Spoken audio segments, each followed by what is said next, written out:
This conference will now be recorded.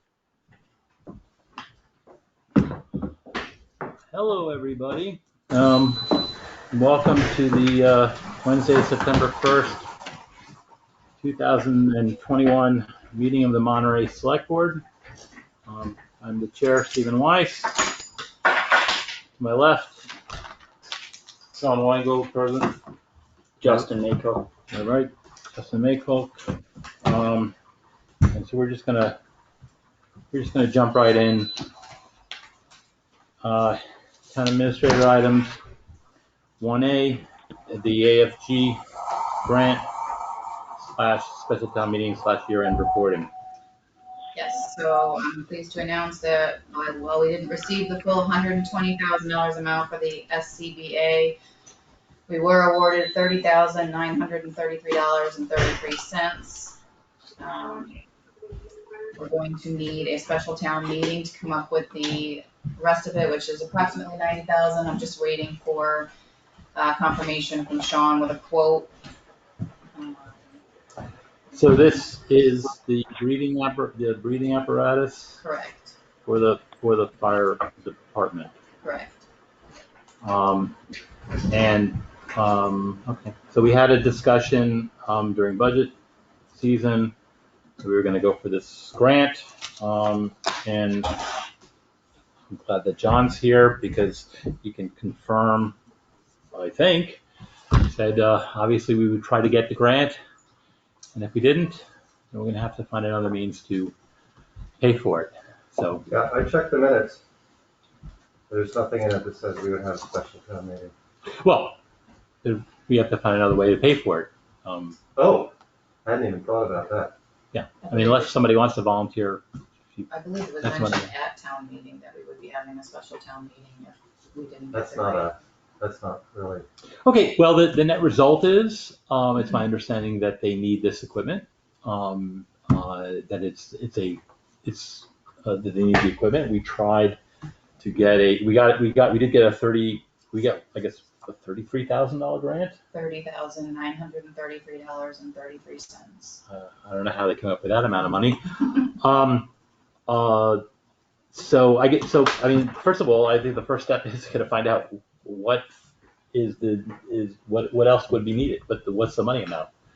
Well, it's going to be between 80 and 90,000 because we already have the 10 that we raised. So as soon as I get the quote from Sean, I'll have that. But in the meantime, if you could pick some dates so I can check with Mark to make sure he's available.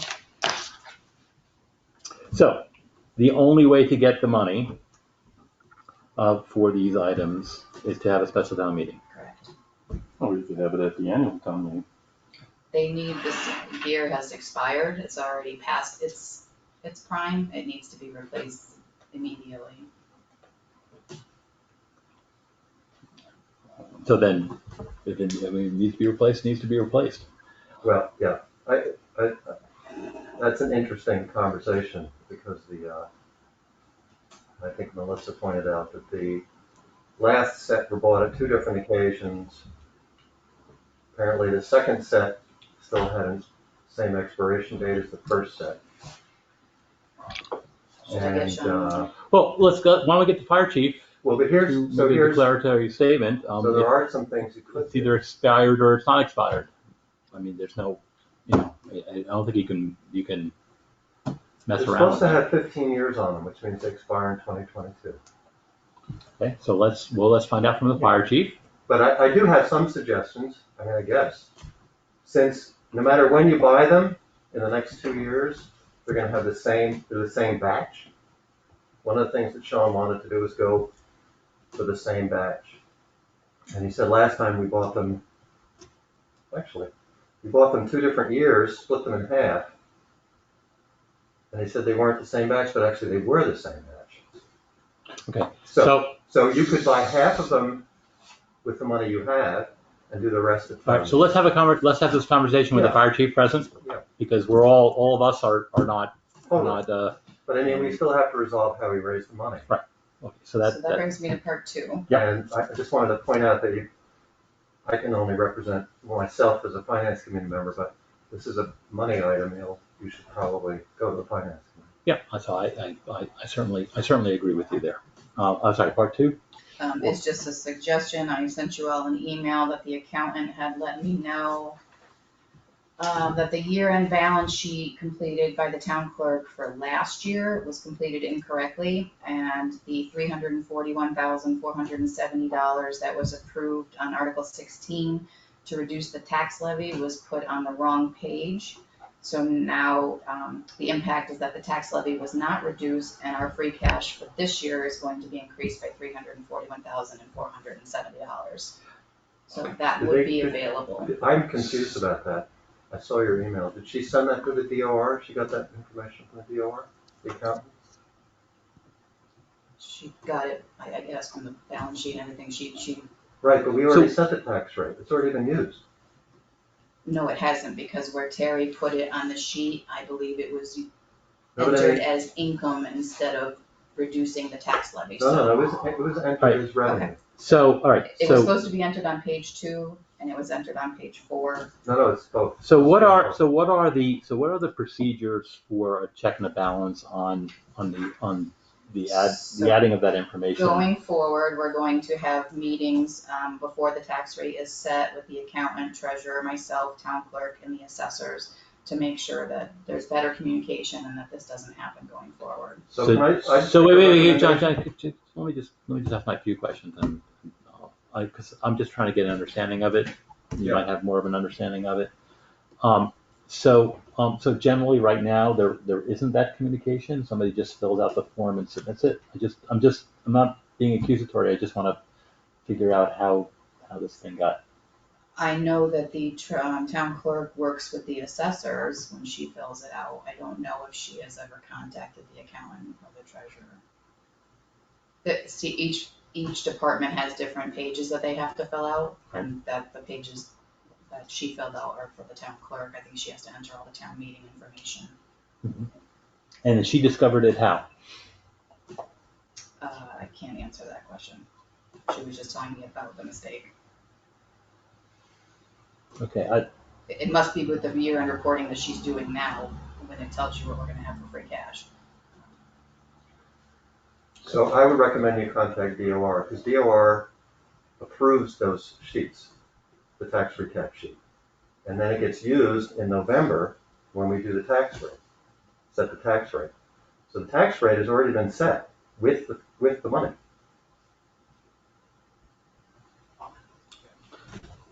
I have a question, 2 questions actually. The grant money that we paid the guy from North Adams, I've forgotten his name, $1,000 to write the grant. We received no money on that grant, correct? That's the no, grant. that's a that we just got, the 30,900. He didn't apply for FEMA money, did he? Yes, he did. It's an AFG grant through FEMA. So he got us the $30,000, $33,000.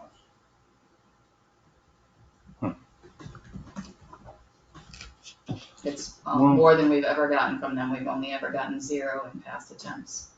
Really? So this is the most amount of grant money we've gotten for the AFG grant. for the AFG? Yes. Okay. All right. Well, certainly better than 0. Okay. So 1B. So 2 parts there. One, I made a request of John 10 days ago for a copy of the email, John Michael, where you accused myself, Steve, and council and the chief of having a meeting. Can you produce that for me? It's in the police chief's police report. That's where I got that information from. So there's nothing in that report that says that the chief, The chief, myself, yes. Steve, and town council met. No, town council wasn't in the meeting. I was You listening. accused town council and myself of meeting. I didn't accuse anybody, I asked. Did he not accuse us of that last week? Yeah, you said that we met I would just, with town council. you were very adamant about it. That reminds me, why did you meet with the chief, Melissa, and Sean, knowing what the HR problem was by yourself and not report that to the So entire select I'm board? glad That's that interesting. you're bringing this up. Yeah, me too. So, John, and Justin. The Monterey Select Board, all select boards in the Commonwealth, we are a policy forming body. it would be foolish for a policy forming body not to have conversations with the people that actually run this town, which are the town employees. I have regular meetings with as many employees as I can without disrupting business. I meet with I'll meet with any of them that are willing to meet with me, whether they like me or not, whether I'm afraid of them or not. I will meet with them. The more information that I have, the better public servant I can be, and the better decisions that I can make for the people of Monterey. So I can meet, with the exception of Justin and John Weingold, I can meet with anybody I'd like to. And I will meet with anybody that I like to. And the same with you. You can meet with anybody you'd like to. I suggest actually that you do spend some time. I try on a weekly basis at least to meet with the town administrator, the police, and the police chief to find out what's going on in town. Also, the director of operations. I meet with him, especially after large weather events, to see exactly how we're doing.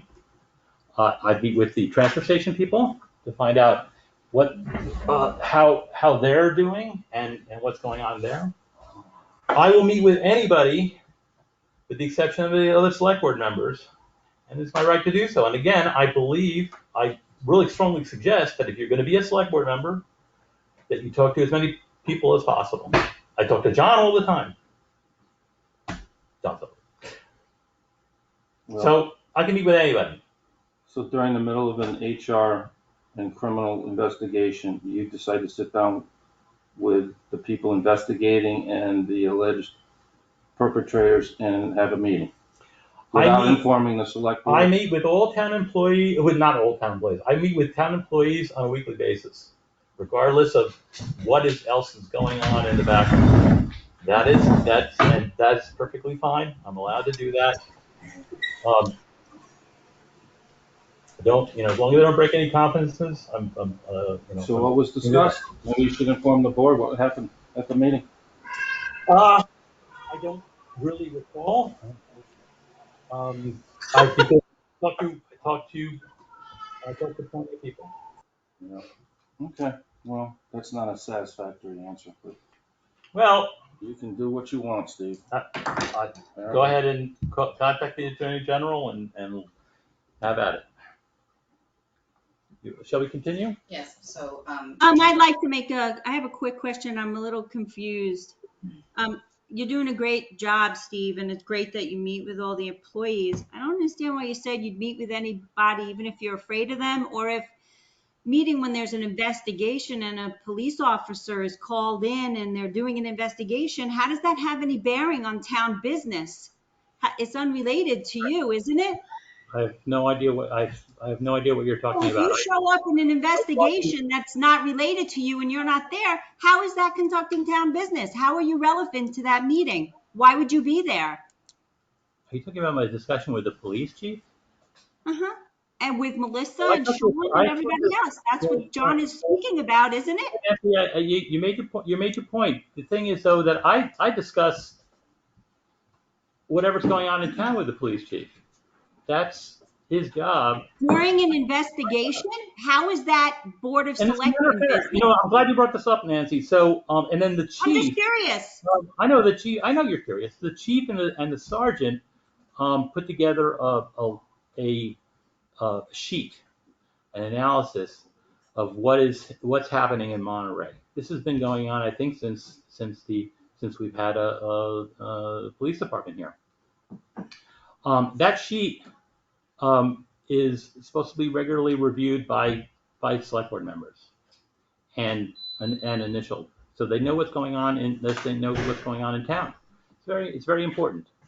Right, but how is that relevant to what just I'll tell you how it's relevant. When you're sitting there and the two perpetrators are being interviewed, why should you be present? When they are being interviewed for a formal statement. My discussion with the police chief. But So you're having So that Police chief's document, sorry, I discussing think everybody I think while that's- they're being interviewed I to understand. explain Yeah. the events that happen. I don't understand why you're there. I'm just like, it baffles me. So, yeah, so I understand your deep concern about It's matters- strongly recommended. Never mind, I was just asking if you require masks. Anyway, I'm sorry. Move on. Require masks. I'm not really firm on the CDC guidelines for the current CDC guidelines on The Board of renewal. Health. I believe that they suggest it. What do you? I was referencing more of the Board of Health asks that we do, I believe, and the Select Board. I don't know. You're gonna require me, but not your employees? Is that, I'm just confused. No, It's strongly suggested. It's strongly suggested. Okay. I don't know. You may catch this infectiousness of generosity that's flowing through the I'll town wear hall. mine. So anyway, the point I was trying to make with this police chief log is that's another thing that's very important that John, I would really suggest you take a look at it when it's available, so you know what's going on in Can town. we go back to 1A? Yeah. John? Yeah, sure. We'll go back. So, hi, Sean. Welcome. Yeah. Oh, sorry. That's nice of you to come down. Yeah. Okay. So there's a What's so, up? so there's a question. Mr. Silver, or about there's a question on these air packs, right? And their expiration date. When do they expire? Do you know when they They're expire? currently expired now. Okay. So the So anybody 2022. gets hurt, the select board owns it. So the email I got from Melissa says that they were bought in 2 different years, but that they are both were manufactured in 2007. Is that correct? Yes, we've gone over this before. I know, I have it in the email. Yes. So, and it says that they expire in 2022. That's 15 years. They're currently expired. Well, look, It's all about the updates. And I'm not prepared for this. Right. So I can't tell you. So There's so many revisions and you have to update your stuff to stay compliant. And we just went past the last revision last year. So this year, it's there. So we're out of compliance as we speak. The SCBA bottles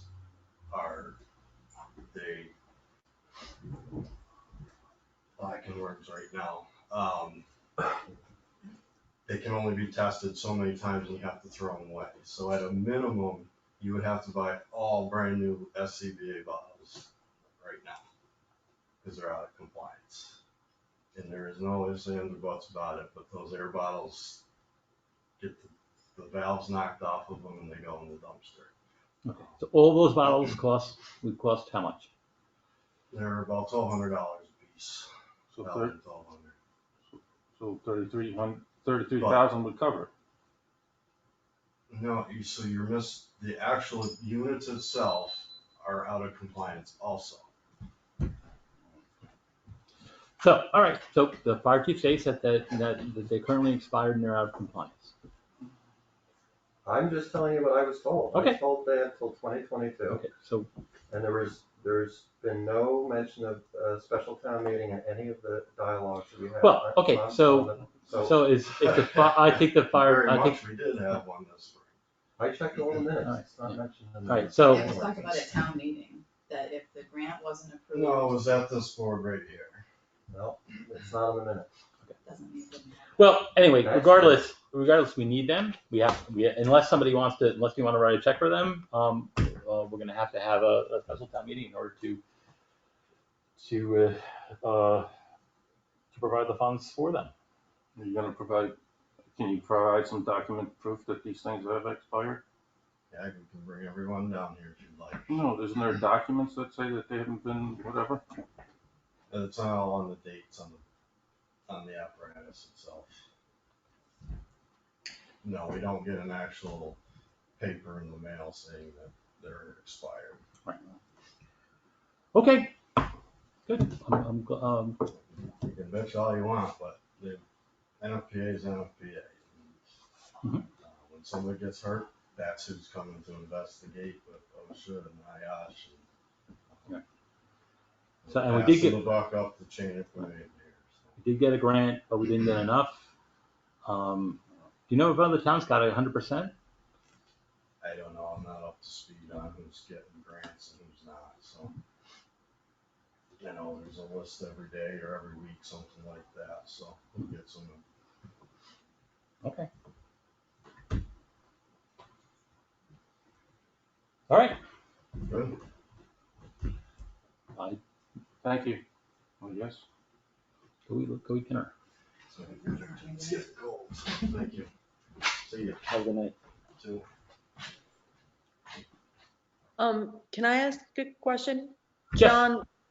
John, if you're uncomfortable with, whether or not they're in fact out of date, why don't you arrange to go to the firehouse and look at them?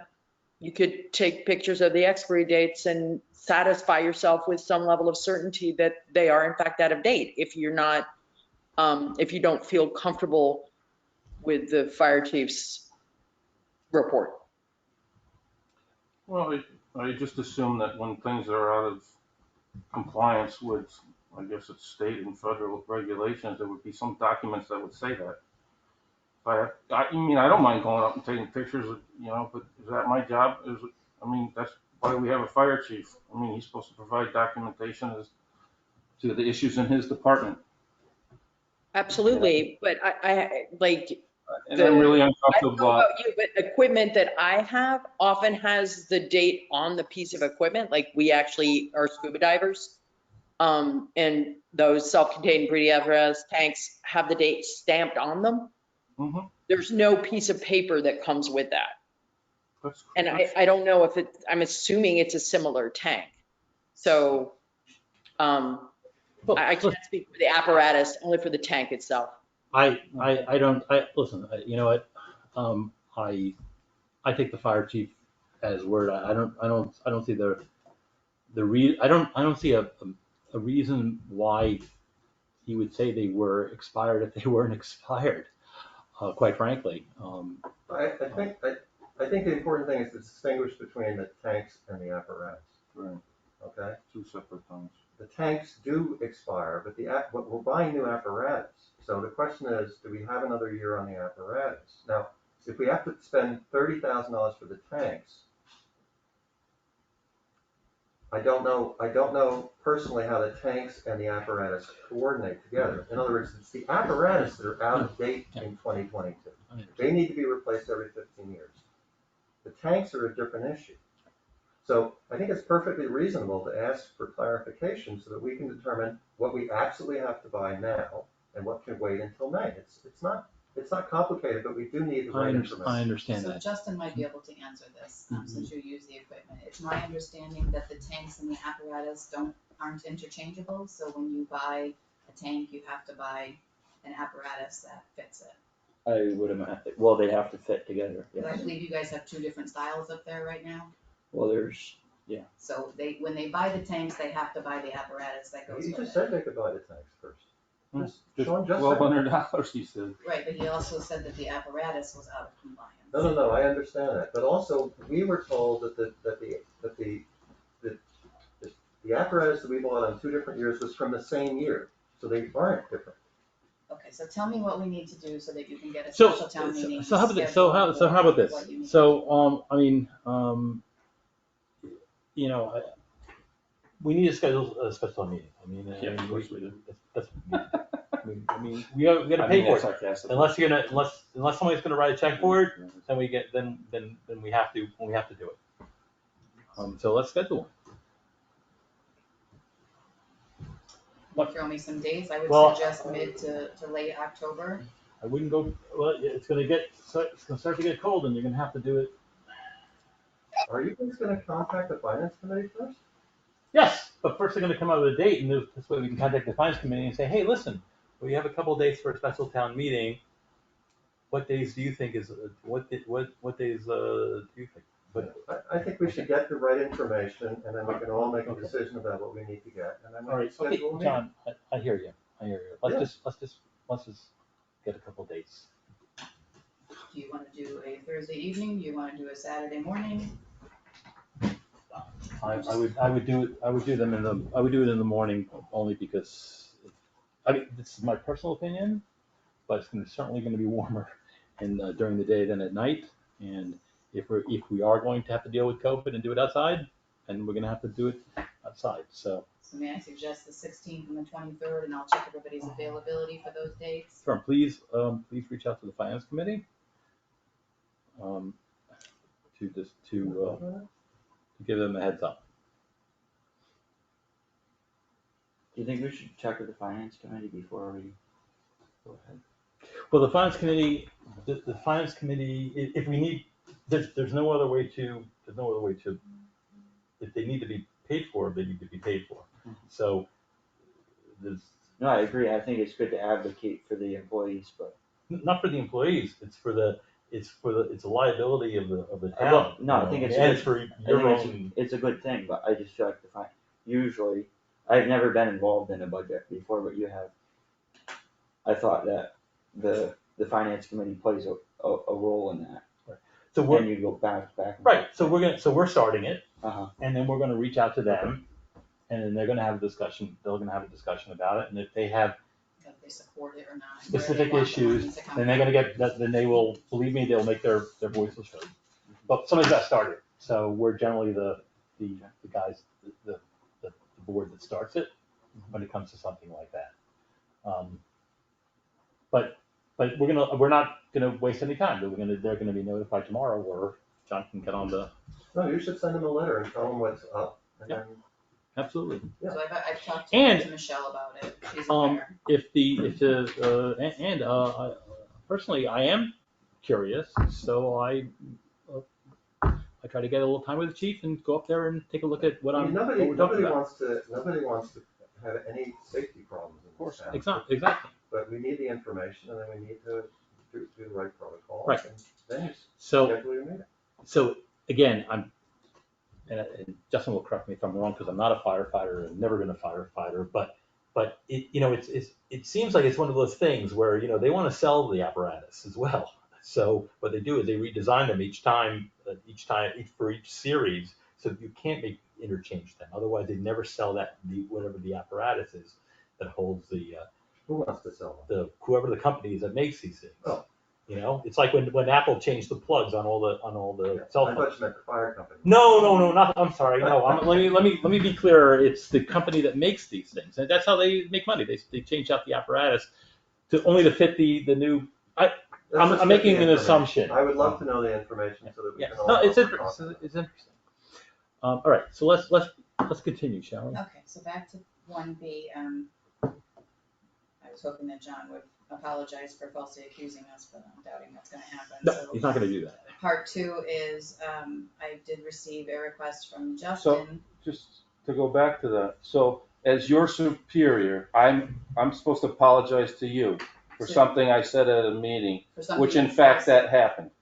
It did not happen. You accused me, town council, Steve, and the chief of having a meeting. That's the meeting that you Town said council happened. was involved in the meeting, not at the. No, he was not, Well, he was informed of what happened with Terry, and by the chief. correct. But you 4 or 3 had a meeting, and it was secret. But you accused us of a very specific meeting that didn't happen. I just had received the document and read the police report, so yes, there was a mistake. Yes, Thank you. town council Thank was you. not at the meeting, Thank you. but you and Sean and Steve and the chief were at a meeting. Yes, we were, just like you've had meetings with Terry and Justin's I had haven't meetings had a with meeting with Terry. Terry. That's nonsense. because Okay, people have seen you leaving here. let's move on. But anyways, Let's move on, Justin shall has we? submitted a All right. public records request for, the Council on Aging outreach worker face sheets. And I still need to check with the Public Records Division, but I believe it's gonna require some redaction. Since this isn't a request coming from the select board, it's a regular member, I just want some guidance on whether I should be giving him an estimate to pay for that, or if this is a select board request. And you want me to spend the time on it. How much time do you think it's going to take? There's quite a few face sheets, so I mean, depending on what I have to redact, it could take a little bit of time. And the reason why you need to redact. I didn't realize there was a public records request. I just thought that it was something the employees produced and I'd like to see it. I didn't mean anything official by it, that's all. Right, but I did give you the report of the things, and you said you still wanted to see the face sheet, so it's just, you have the summary that was submitted to the state, so this is a little beyond. Well, I didn't know how they were, I don't know how they're related, because I'd never seen, you know, I mean, I can show you a blank one if you want to see if that helps you with the relation. I want guidance, whether I'm supposed to charge for it, or if you want me to spend the time for a request from I guess one that's member. up to Steve and John. Why is it up to us? I don't know, because it's very bizarre, Because I would be and I don't doing know what to think. time outside, so is it for a select board purpose? Or, I mean, if the regular public asks me for, which in this case you are the regular public, unless it's from the select board, I would be charging them to do Make a this. motion to ask. Wait, for Yeah, it. I know what to do. John. Really, and I'm gonna make the motion, because when a governmental entity asks another governmental entity for documents that are produced in the normal course of business, there's no charge for that. It's like your supervisor asks you to produce documents. You just do it. You don't say, well, how much should I charge you? No, you don't do that. But see, I have 3 supervisors, not 1 supervisor. So it has to come from the board if it's a board request. Is there something specific on these face sheets? What I happened- don't know anything about What that. happened is that we got an email that said, here's a summary of the Council on Aging report, and this was part taken from Laura Knopler and Pauline Banducci. And so I said, so I replied and said, thanks for sending this along. Do you think I could get these other documents which are referenced here? That's all. It's like sometimes you see footnotes. If you're researching something, you read the article and there's footnotes. This, we're quoting the United States Supreme Court decision. So you go look at the United States Supreme Court. That's all. That's all. I didn't realize it would create anything. Okay, That's so I've got no problem with not being charged. It's going to take some time for Melissa to do the redactions, which is, which obviously she's got lots of stuff to do. But I have no problem if you're not, you don't have to be charged for that. Well, then maybe we should. Justin, you should be sure that you get those documents electronically because that's what it states on the website and that's what the state says how you're supposed to receive your documents. Everything is supposed to be sent electronically. Unless All they're right, so- recognized by the yeah. chair. Listen, ladies and gentlemen, don't burst out. Even John's holding up his hand back there. John can do it. Everybody else can do it. I have Believe a me, simple he suggestion. wants to talk. There- The RAO has specific laws regarding this, and a lot of it there is discretion in some of it, in terms of who you charge, when you charge, and when something is considered important enough for the public good that you should not charge. And this is just a suggestion, you guys might want to think about making a policy about how you'd like to handle requests from officials, and if you'd like to handle them differently, and just come up with a policy. That's all. That's a good suggestion. The thing is this, so I mean, what seems to be occurring of late is that you always want to make sure that a public records request is they're very important, obviously. I didn't intend to submit a public records request. Just there was a document which we as a board Right. received, and I just followed up. Right. No, That's all. So I didn't intend to be. Yeah. Yeah. No, I'm very I'm confused. not speaking to you. I'm not speaking to your request. You want to get the information. Again, the whole idea is you want to get as much information as possible. That's good. That's a good thing. However, this other idea of the reason why they do get charged is because especially from the public generally, is because there has been in my opinion, there has been abuse of it. Everybody sends out public records requests all of a sudden. So anyway, that being said, I've got no problem if Melissa can do it. You got to give her some time, but I've got no problem if you're not charged. Well, why don't I'm gonna make a motion that any records request by a select board member to the town administrator or any other entity in Monterey not be charged for the records request, because It's part of his job. To any other entity in Monterey? Yeah, like a committee. If the finance committee asks for records from town hall, they should get them for free. Correct. Like any other normal business. That's my motion. Do I have a second? Second. I mean, it's like you said, Steve, if we're going to be in some ways, you know, the executive body in this town, in some ways policy setting body, we gotta know what's going on. Right. And so your solution is to talk to everybody, and I think we all talk to, you know, and we try to figure out and learn in different ways, and so I'm trying to learn because this temporary position is now gonna become in some ways a permanent position, so I'm trying to figure out where are we at in the council. Temporary position? The temporary outreach worker for the Council on Aging. And I, you know a lot of seniors, and I wanna make sure that that's something we can do to provide for the town, and I wanna see where we're at and where we're headed. And I did not mean to start anything or submit a public records request or anything other than learn. It wasn't That's fine. necessarily public record. Yeah, you didn't really start anything. My concern with this particular motion that's on the table is just any other entity, you're gonna, I mean, it's gonna be a blizzard of requests back and forth and back and forth and back and forth, and some people, again, I think certainly for board members, you wanna get the information, you should get the information, you shouldn't get charged. But the idea that any other entity can ask any other entity for records, and they may ask for records. I want all your emails from now to the beginning of time. You wouldn't charge for that. Obviously that's something that's a valid request. It's But not a valid request.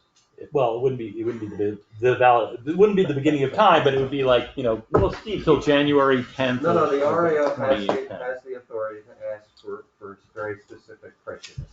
So you would have some control over that. Steve, you asked me for emails last week, and I Yeah, or you gave it 2 to me. weeks ago, and I sent them right away. So I didn't get It it. took me The time, and I purpose of didn't this invoice. was for clarification for me, because it was gonna take time out of my regular duties, and it wasn't being requested of the select board. So I needed clarification that the board wanted me to take time away from other things to do this. Well, wait, Okay, that was all it it is was part for. of your regular duty. Everybody, You're the RAO.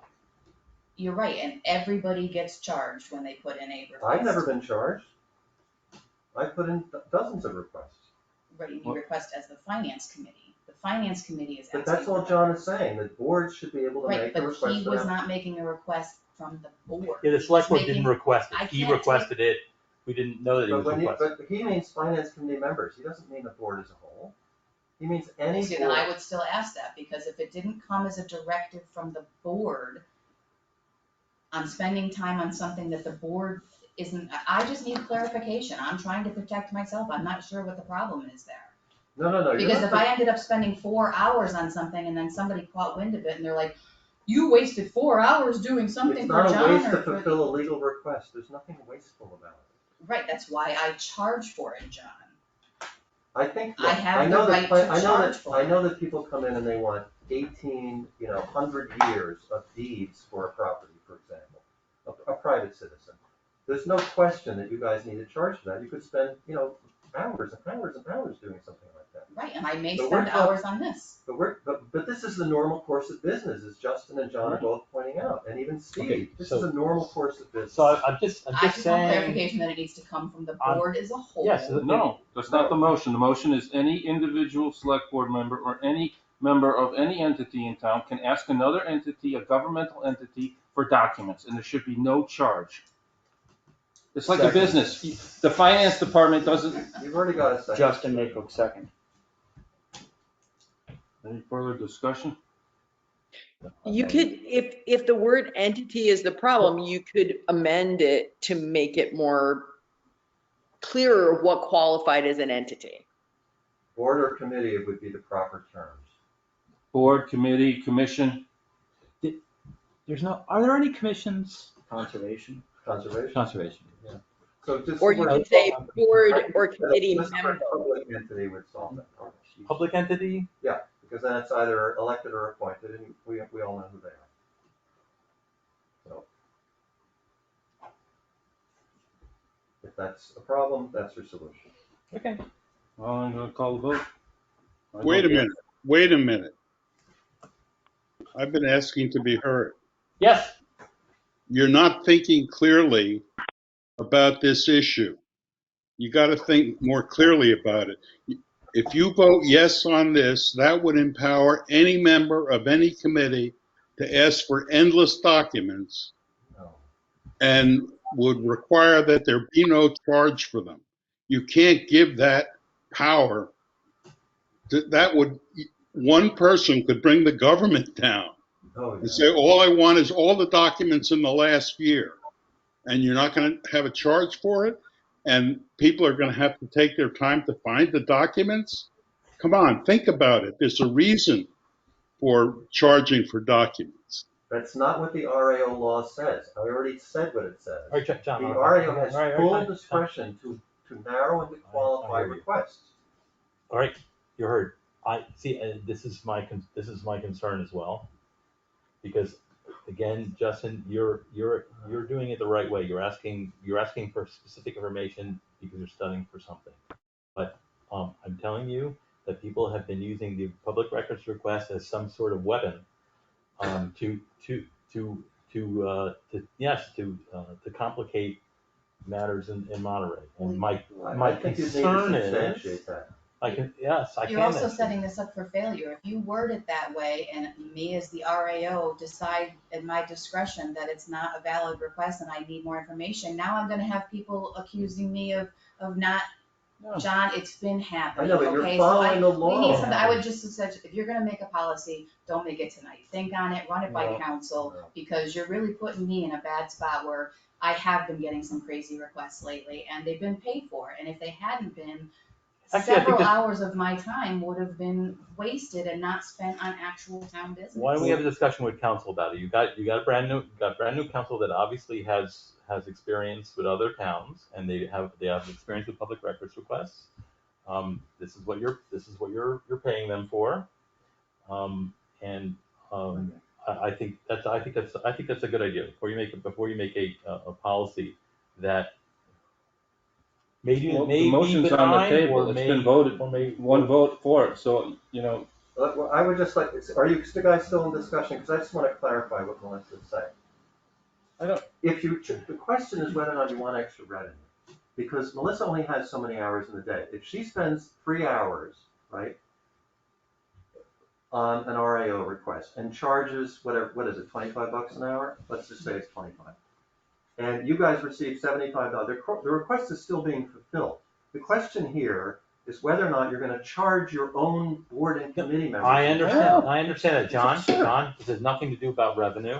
Okay, this has to do about the No, but it does, availability of because she hours. still fulfilled the request and spent the But time somebody doing it. may not have paid for it because it's a frivolous request. If they actually had to pay for it, if they know that they can just willy-nilly do this, they could bombard me with requests. I know, but you can ask for it to be narrowed. Right, That's- and then it puts me in a bad spot. Only to the Someone's public. going That's to but it's say. your job. So let them vote.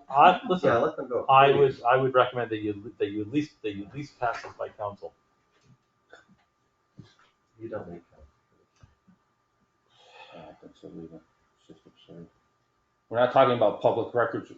We're not the public. We're the governmental entity. We're the same body. We're the same group of people. It's the Right. government asking another department for Well, records. Well, then this, I do think that, like, especially in the case that I was in, we get set a document as a board and it references other documents, and I feel like those. so types of so if things, you want to and narrow and I- that, and I trust people a little bit, and I trust the people who are on our boards and committees and commissions, to use it fruitfully for transparency and for educational purposes, like I was doing. And maybe I trust them too much, but I do. And I think they'll be good people, and Also, again, it's I actually can't not, imagine it's illegal. it's not a public records request. It's actually an open meeting law request. If a document is used in a meeting, you don't ever pay for it. It's not a public John, records okay, request. all right, John, okay, you made a point. You made a point. Okay. You made a point. Shall we call a vote? I I would did. I already voted. I called the vote for the discussions. Well, the discussion, for whatever reason, continued. Right. My vote is yes. My vote is no. My vote is yes.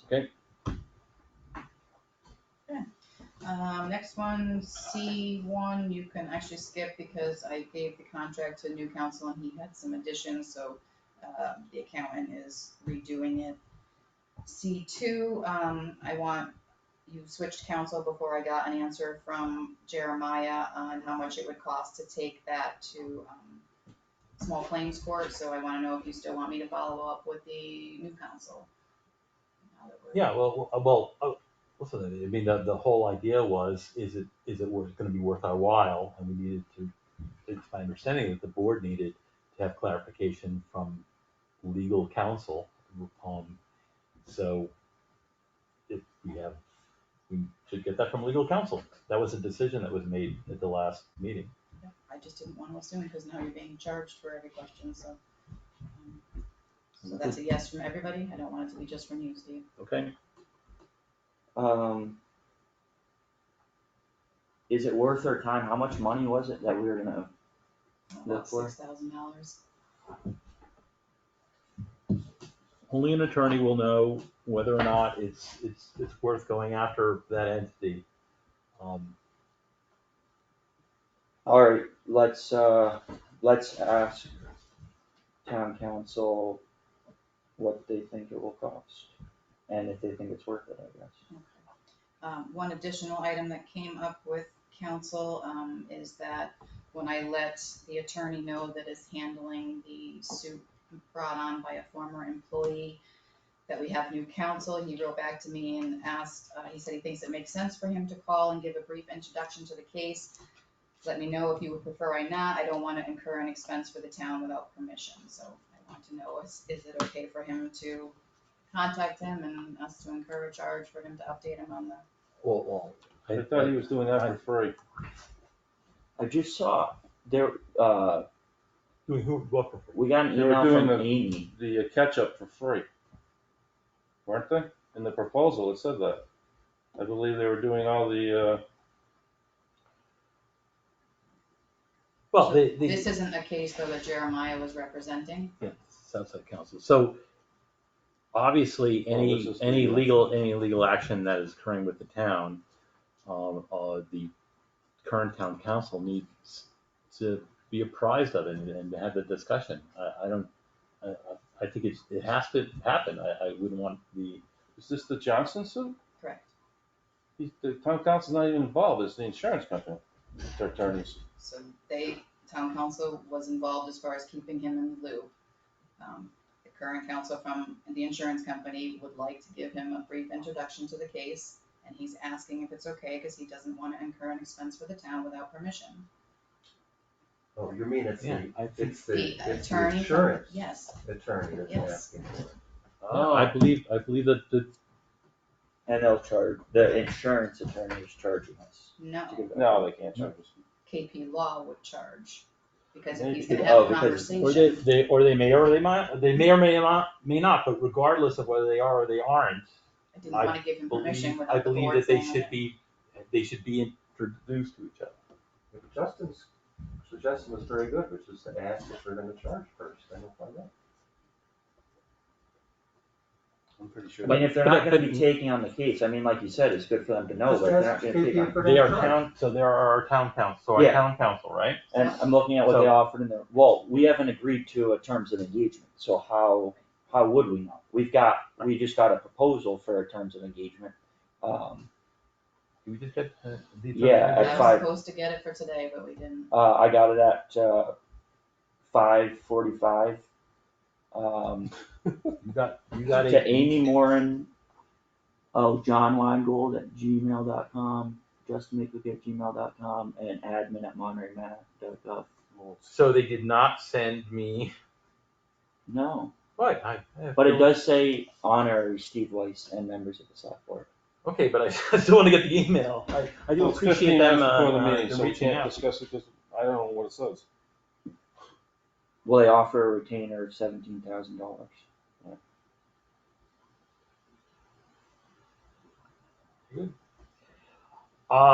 What's Again, in all matters legal, we have town council, we have new town council. I think they should at least have a discussion with, with the insurance council on this particular matter, Yeah, that sounds good. regardless of whether they pay for it or not. I mean, Okay, and I imagine it won't be long since they're not taking it on. and again, now you'll be able to judge whether, if they do charge for it, then you can ask them. You can say, listen, you said you weren't going to charge for it, right? So Yeah. can we say yes to that? Yes, let's do the, Sure, yes. Sure. Yes. Okay. So all three of us say yes. Next one, HR director update. I did send this to you, but I'll send it out for the public, is that last Friday, the 5 town administrators, managers held interviews in Great Barrington. We had received a total of 12 resumes, of which we all agreed that 5 should be interviewed. Of the 5, 1 withdrew their resume, 2 never responded to requests for interviews, 1 showed up and was interviewed on Friday, and the last one that was scheduled for an interview never showed or called. The group decided unanimously to put the ad back out there and raise the salary a bit more. The new deadline to submit resumes will be the 15th, and we'll be interviewing the following week. And we don't have the IMA yet because KP Law hasn't been responding. Yeah, I saw the ad from Great Barrington. Yeah. So now they're up to $65,000. Yeah. What were they? It was 52.4 before. They should. What? That's a pretty awful response rate. Yeah, that's it's all around. I mean, even the laborer position that we had, we only got 3 resumes, I think, and I know, that's right. Yeah, nobody wants to work when they're getting extra money, and now they're gonna get in Connecticut $1,000 to go back to work. Well, 52 is a little more than 1,000, but I'm a little surprised.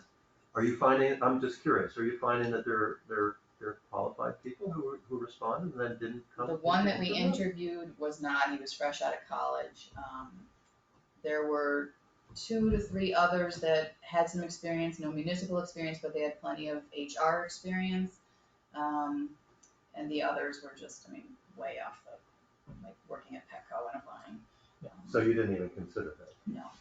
Ones that didn't have any HR in their resume weren't even considered. Okay. Because the ad was very clear. Yeah, you should just say, don't even bother applying if you don't have whatever. But people still apply. I know. They think they can talk you into it. They helped out with the employees at Petco. Yeah.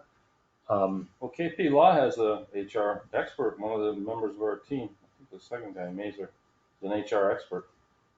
Why don't we just get out of this agreement with HR and just use them?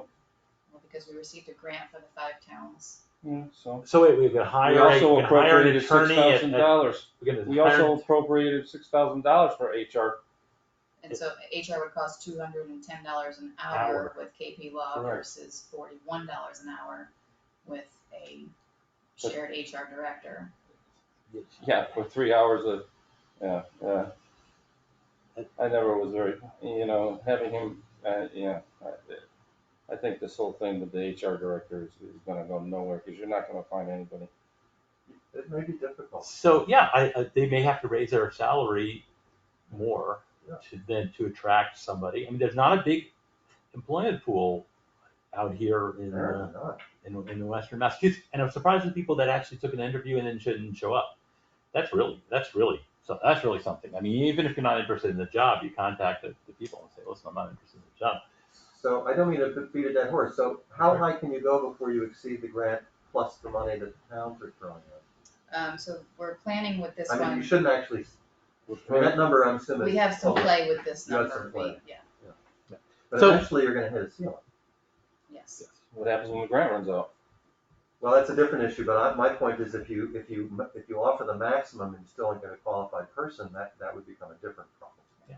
So again, this is a rocky start. I'm sorry, John, were you saying something? I was just wanted to know how much so the town is putting grant plus the 6,000 we appropriated?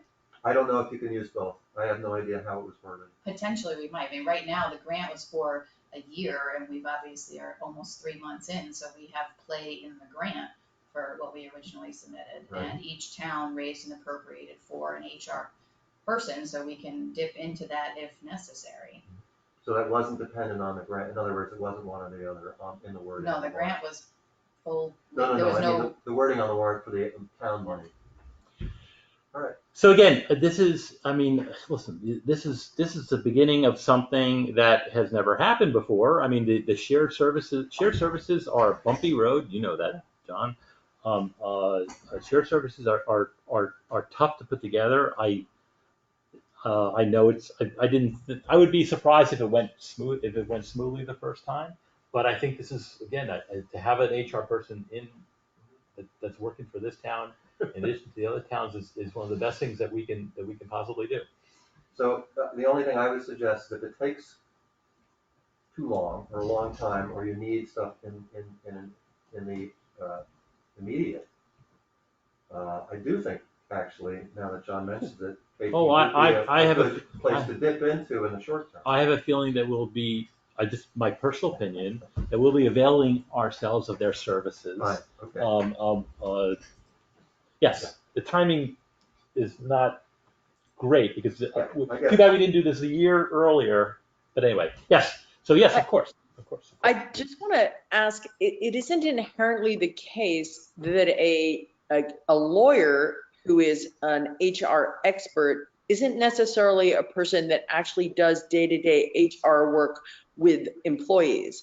They may be an expert in HR law and are dealing with cases that go forward having to do with HR. I can't say that that's what that person does, but I don't think that one should assume that a law firm that has an HR expert, that person does day-to-day HR and not litigation concerning HR. Well, he's also a HR investigator, at least that's what Laura said, so I assume he does, yeah. So Yeah, you can find that out. yeah, so again, we will use all the resources that we can to make sure that everything continues to run as smoothly as they have been running. Maybe smoother. All right, so can we continue to E1E? Yes, Technology technology. to enhance remote viewing in front room. Yes, so you asked me last time to check with the other towns, I believe. John, you mentioned Sheffield was using the OWL and Egremont. Sheffield is not using the OWL. Their meetings are all in person. They do not do remote meetings.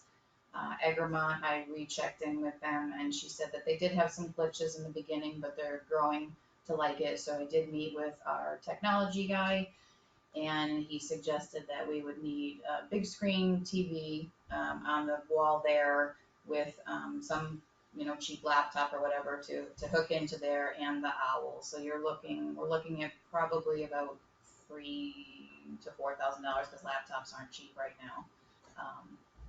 So if you can tell me where those funds are coming from, I can start working on that. Do we have? You're the budget guy.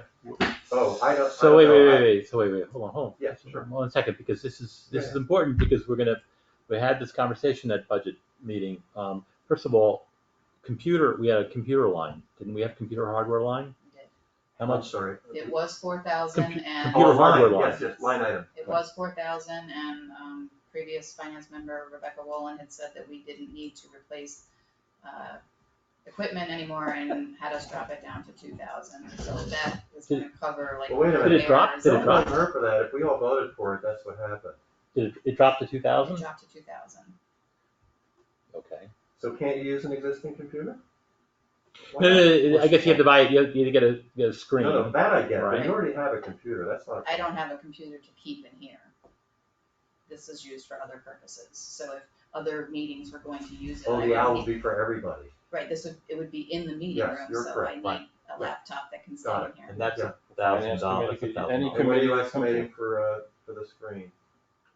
8 to 1,000, depending. Yeah. And Do we have it- depends on how big it is and what kind of quality It you doesn't want. have to be high def. Right, it just necessarily. had- No, but it just has to be. It has to be Right. really, Large enough. really Sure. big, and then we He got to. I did think you say could that it should find a be a new home for smart that. enabled Yeah, TV. probably So do 500 or 600. I'm guessing. What's the budget? We're 40,000. What's it? That's the point. Oh, you guys have a. You guys have a select board budget, but I'm not sure what's in that. You could get the owl out of that. 40,000. 4,000. 41,000 is the select board expenses, I believe. 41,000? I don't know. 41,000 for select board expenses. 4,100. Yeah, 41. Right. There. It's you're Something missing a digit. You're Well, adding let a me look. digit to it. I think we should buy the technology. That's gonna be the future. It really is. It would be good to have, sure. And by the way, Southern Berkshire Regional School District uses it, Berkshire Hills uses it, the regional planning board No, uses it. look at, listen, Everyone loves you don't have to, Yeah, I know. John, you don't have to sell it to me. A big I'll screen, sell it to you. I'm getting myopic just looking at this tiny little screen over here. You know, yeah, we can find a new home for the, So I don't know. All I can say is why don't you price it out, forward an email to the finance committee and see, so, yeah, I mean, I hate to zero out the line on the computers. Are there, on the hardware, do you anticipate any other hardware requirements, during this current fiscal year? Oh, sure. I mean, you know, if we have anything go wrong with any of the computers, if he has to come in and any software that we need. So I'm going to, and by the way, since it seems like everybody's interested in the future, when we do talk budget, I am going to push, well, I guess I'll talk to the other finance committee members as well, but I am gonna push for an increase in that line because we will need, listen, I'm in hardware. favor of an IT department, so you got my vote on Okay, that. all right, good. So, You have $47,000 in town offices, 46,000 in town offices. Can we take the money out of that Well, account? I'm just asking, I don't know. Well, that's for, you know, fuel, water, Yeah. the elevator. yeah, we would Office have to supplies, take and it, we have to take it that's out, not for that. we have to take it out of but select board Do expenses. you I mean, guys I run would out say of the that? reserve fund, Yeah, because so- this is an That's unexpected also expense. possible, absolutely. So, Well, do we have There to is- vote to get it? is there, wait a minute, no, is there also the possibility of, what's, well, we can, The owl's The only ground- 1,500. yeah, I got it. The grant money that maybe, They've kind of, made the requirements for things much stricter, and I'm not sure that, okay, because this is strictly, we wouldn't have been doing this if it wasn't for COVID, so, right. I mean, I could look into that for sure. okay, we'll look into that. But I think we're all in agreement that we'd like to do that. Get a large screen, put it over John's head over there, and an owl. So do we have to make a motion? Well, Doesn't hurt. or you could just, Yeah, why don't we say, You want me to make a motion that the town of Monterey purchase an owl camera, the pro version though? And the I don't know what's the pro. pro version is what the towns use, I believe. Well, And a Look, big that's- screen TV and any other technology to use the owl camera. Yeah, you don't need the finance committee unless you've got a reserve from the rest. You've already appropriated the money, so it's up to you guys how you spend it. okay, so I'll second that. All in favor? Yes. Yes. Yes. Okay, good. We're gonna finally enter the 19th century. Okay, 1F, the Community Compact Best Practices Grant Program. So I know you had expressed interest in the planning board updating the master plan, and that's one of the uses for this grant. Dennis Lynch has also requested that we have a best practice for the climate vulnerability assessment and adaptation plan for the MVP grants. So it says we can apply for 2 best practices. I just want to confirm if the board wants those 2, if you don't want to go in one of those directions. What are the other? I'm sorry, I failed to bring what the rest of the best practices are. Well, I think, well, first of all, I think both of them are important. I mean, the whole idea is we were looking to update the master plan, which if we could do it with a grant, obviously, there's, that's good. The planning board was in favor of that. So, and the MVP, the MVP project is, I mean, we're Ongoing, making isn't it? progress. It's ongoing. It's ongoing, so, that grant money will come in handy, so I would vote, those are the 2 items that we pursue. Is that a motion? I think it's good. Second. Okay, we'll second it. Any more discussion? There being none, I vote yes. I vote yes. Yes. Yes, okay. All right, And thank you. 1G does not require any discussion, I just wanted it on there so that I was giving you the copy so that you can look at them, make the edits in the, track changes feature in Word and send them to me so that you can discuss them at the future meeting. But, these were policies that were recommended at, 2 recent webinars that I attended. Okay. For towns to have. Let's read them, okay. Number 2, fire department lease renewal. I'm gonna recuse myself because the outcome of this could have impact on my financial status being a paid fire department employee. So if we don't renew the lease, where does the fire department report the calls from? Work out John's garage. My understanding from my lawyer is that if there's uncertainty, He has the right to refuse. I'm gonna. Yes, that's fine. That's Okay. the advice that I got from my lawyer at the state ethics commission. Okay, so, Get a lawyer from state ethics. when does the lease expire? It expired. You've had this on the agenda for a couple I times. forgot last Yeah. time. I've got no problem signing the lease. We've got all the documents that were requested by both committees. Everything's okay with that. Everything's done. The audit, the documents, the 123Bs, what, What about the Silbert audit? 990s? Well, the audit, you should just add to the lease. That's a no-brainer. What are we talking about? No, I'm talking about your paperwork, Yeah. request. No, I already You told you. got it that. all. I sent you an email. Can we add the audit to the lease, or What audit? the one that was agreed to by both select board and the finance? Is it? What audit did we agree to? You agreed I to. already sent you that information. We all agreed that we were gonna, in order to support the fire company, we were going to require that they provide public documents that we requested, that they provide a list of their expenses, and that they get an audit. We had a long discussion about it, and it's in the minutes, and I already sent it to you. I think the only, item that wasn't decided on was who was paying for the audit. How much will an audit cost? If it's a full audit like the town, it'll be $17,000. No. Not necessarily. So I think you need It's a to be different clearer entity. about what, no, It's not a $5 million I entity. checked with the auditor. If you wanna be more specific at what you're actually looking to be audited, then I can get a more accurate figure, but it's probably in the $1,500 to $2,000 range. Well, it's not his. Would it be Scanlon?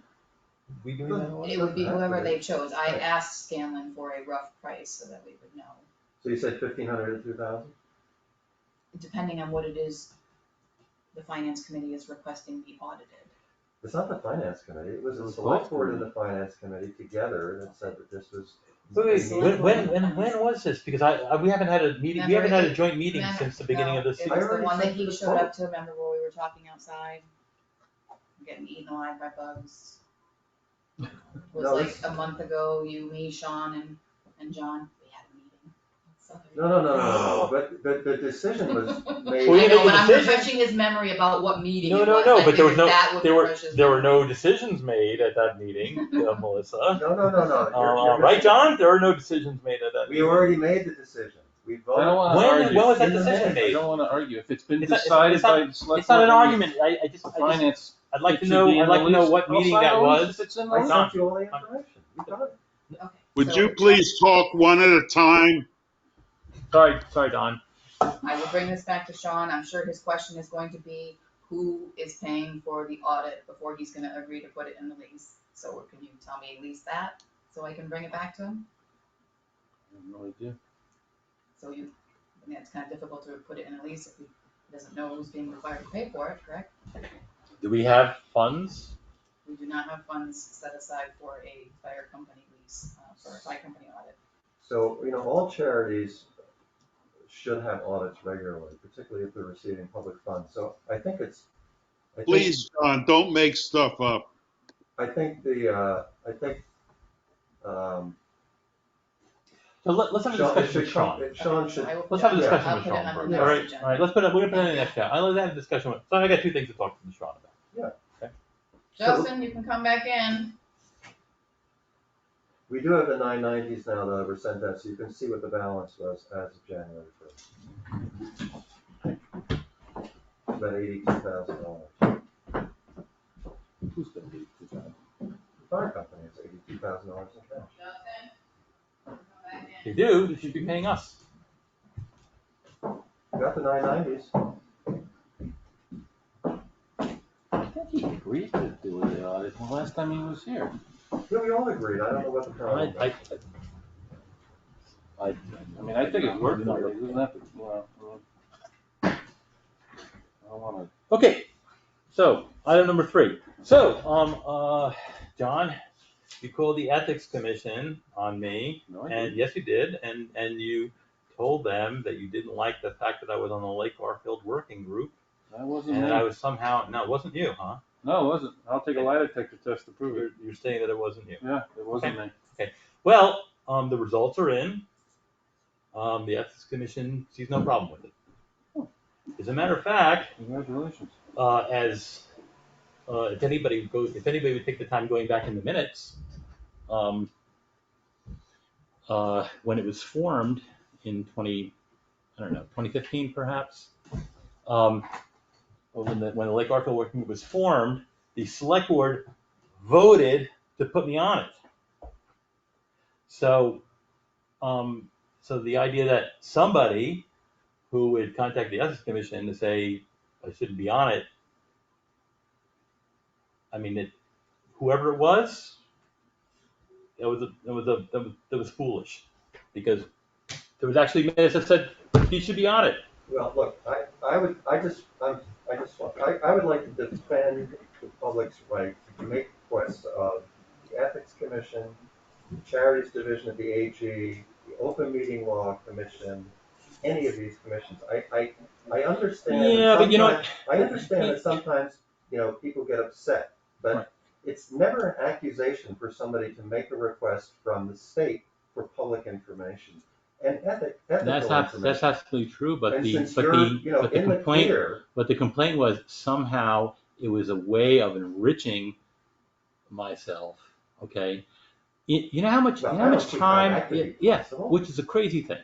So you read the actual wording of the complaint? No, because the complaint because it was the whatever that investigator had a discussion with me, and he said you're enriching yourself by somehow convincing the Lake Garfield working group to somehow remediate milfoil just in front of your property. Right. In a 300-acre lake. I get it, but I don't want to throw the baby out. I don't understand why John is just talking without being recognized. You can't see my hand up. Okay, all right, Don. It's okay. I just, you know what, the thing is this, Steve has been very congenial with me, and I'm don't see the problem. trying to keep it light and breezy. It's just anyway. So, ladies and gentlemen, I can be on the Lake Garfield Working Group and spend my extra time and give up a few more dinners to keep the lake safe, healthy, and pulling weeds. Right. We're sucking out. Okay. Let's Steve, move on. I think it's great that you're keeping it healthy. I appreciate it, but you should apologize for falsely accusing John. You should apologize to him. I don't think so. Wow, if everybody apologized for every crazy thing that they say, then what would we be doing sitting here? Don, no one has asked you. So why don't you just keep drinking your stuff? Nancy, you began speaking without being recognized. Okay. Number 4. And so did you. We're gonna. It was already taken care of. What? It's already taken care of in 1C. Number 4? Yeah. Okay. I mean, they are coming in if you want me to repeat that. When? Brian Mazur is coming. No, I missed it. Yeah, I I did. guess you don't read my emails. No, I don't. That's good to know. So you Brian should read Mazur. the emails of the town administrator. You have to really say that out loud. Brian Mazur is coming in next week, and Brian Riley, I think his name is coming in on October 6th, whatever the first Wednesday is. And When next week? I said Brian Mazur is coming in on the 15th, and Brian Riley is coming in at the first Wednesday in October meeting, which I believe is the 6th. 6th. And so you asked if we prefer Zoom or in person. Yes. I would leave it up to them. I feel like I've They been, charge for the drive. yeah, so Apparently you only get charged from Lennox. okay. Oh. I would leave it up to them. It'd be good to see them in person, but I feel like for the most part, business can get done on video. That's, I guess, my perspective. I don't know if Steve and John. I mean, I would leave it up to them, especially for the initial meeting. If somebody wants, if the initial meeting, always think it's good to face to face. We're always rather have John sitting there instead of being a little box on the screen. So Likewise, no. yes. So but I guess for the initial meeting, but it's up to them. Yeah, of course, it should be up to them. But the dates are fine with everybody, right? Yes. School committee vacancy.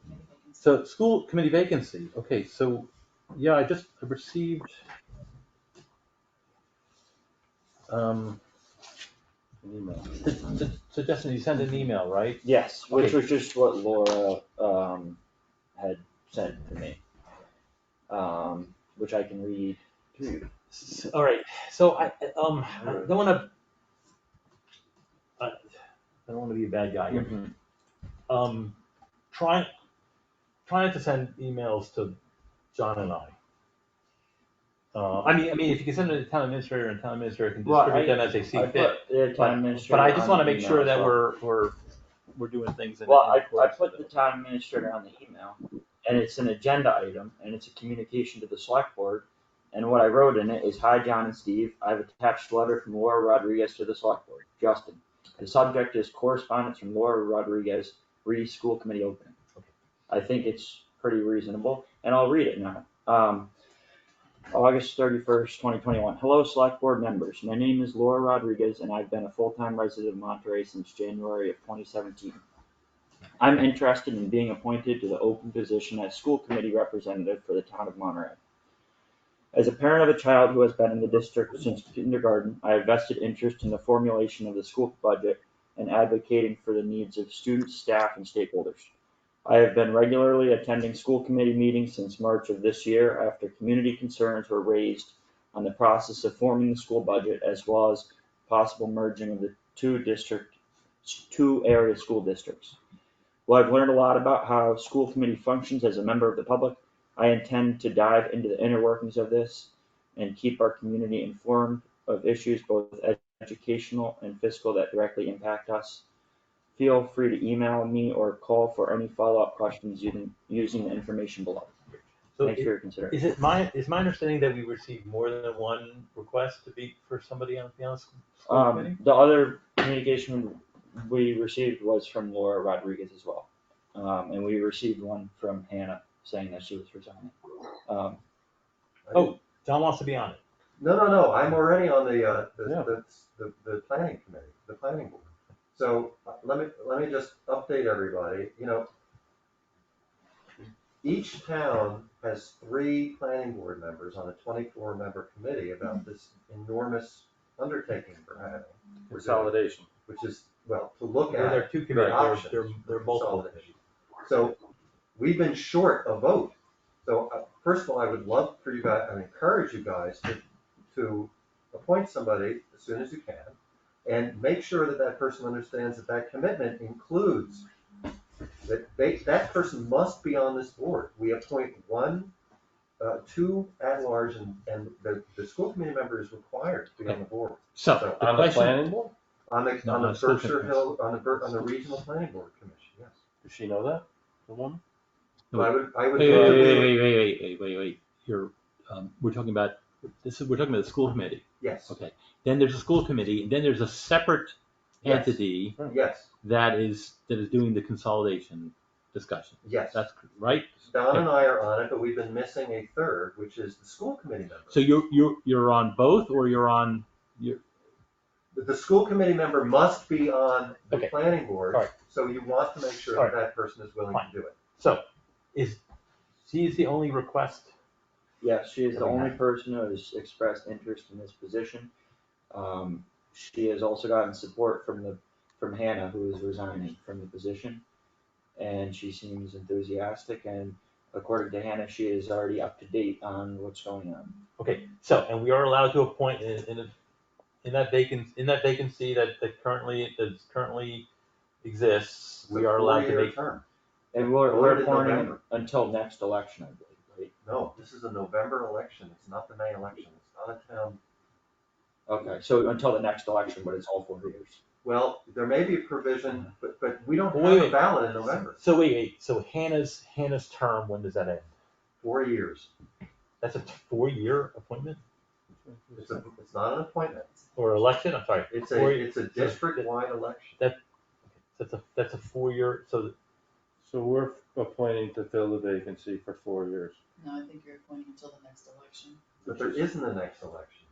We don't normally do I sent you elections the- in November. I sent you the stuff on it, I'd have to go find it. I mean, if you can, that's great, but I'm not sure you Right. can. Does she understand that the commitment is to be on both? right, that's the other thing. Yeah, That's a very please good, just, that's a very good anyone point. you hire's got to be involved. She We needs to desperately understand, need that. she would need to understand, Well, we didn't post this anywhere, so, I mean, she heard it through Hannah, so it's not like anybody was aware of it, if there's anybody else that is interested. I don't have a problem with So- appointing her, but if she says I can't do both. No, I'm sure she can, she seems Okay. very committed, but Yeah, I'm I just think saying that's part of the she job. seems committed. Hannah vouched for her, Hannah didn't feel comfortable leaving us with no option, and it sounds important that someone gets in there pretty immediately. I agree. And Laura seems, I mean, cause she communicated to the select board, and I guess maybe I was the only one who responded or something. But, then she communicated further with me and just wanted to double check, is this what you need? Is this what I need? She actually was gonna be at the meeting, but then she couldn't at this meeting. But she sent along an additional letter, and I think she sounds like she's very invested and will That do sounds fine. whatever So- for the community. That sounds good. Now, the next question is, do you feel, does this board feel comfortable, appointing her without posting it to the general public?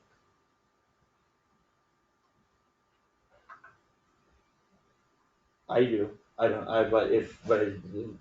because your I feel like your if question, someone- you either do Yeah. or you don't. I mean, Well, technically it should be posted, shouldn't it? is that the law? It's not the law? I don't Um, know if it's a law. it's not a law, but I think it's good practice, It's Yeah. probably good practice, it's good, I mean. but just try and do it quickly. God. So we only meet once every 2 weeks, so. Well, no, well. You guys? Yeah. I thought you were meeting every week now. No.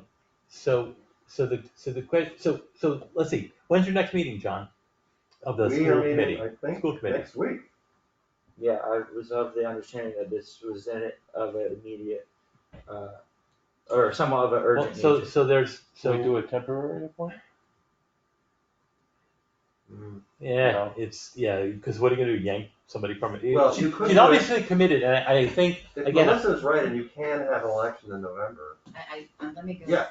all right, why don't we check to make sure that it's done correctly, it's not too, believe me, if you can find a way to get somebody who actually wants to do it Yeah, and right. wants to jump Yeah, in, absolutely. I got no problem with that. I've attended those meetings, and you have to really be committed. A lot of work. Like really committed.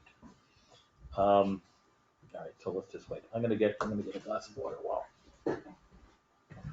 Take this quick break.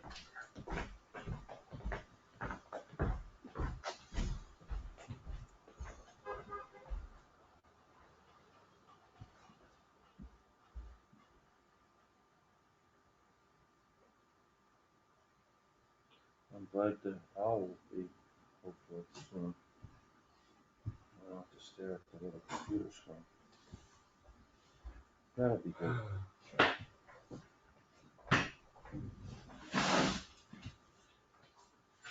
I bring my own. now, because they're gonna be teeny little cups over here, and 10,000 of these little cups. You know why? Because that's a medicine cup. It's for people who need to take I pills. know, I always feel like one of them. When they come in here. Sample. Sorry.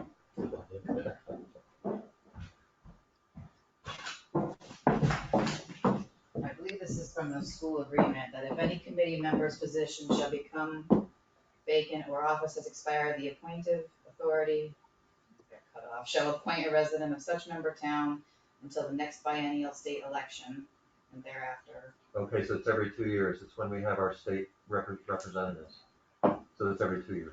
Which is about So you'd be appointing for whatever, 20 18 months, 20 months. November 2022. Yeah. It's too bad it got cut off on who's the appointed authority, but I assume it's the select board. Yeah, Who else would it be? Well, you never know. actually, I have. All right, so you got 20 months or whatever it is. I make a motion to appoint Laura Rodriguez to the vacant school committee seat. Second. I do notice that Dawn and Nancy have their hands. Oh, I'm sorry. But they may be old. Not everyone. I don't know. Does anybody want to speak to this? Here. Where do you see that? Yeah, I will for a moment. I don't understand the rush. This is a person who represents the entire town on a board that has an enormously significant impact on the education of our children and on our budget. And it seems to me that it ought to be published in the newspaper that the position is open so that other citizens could apply.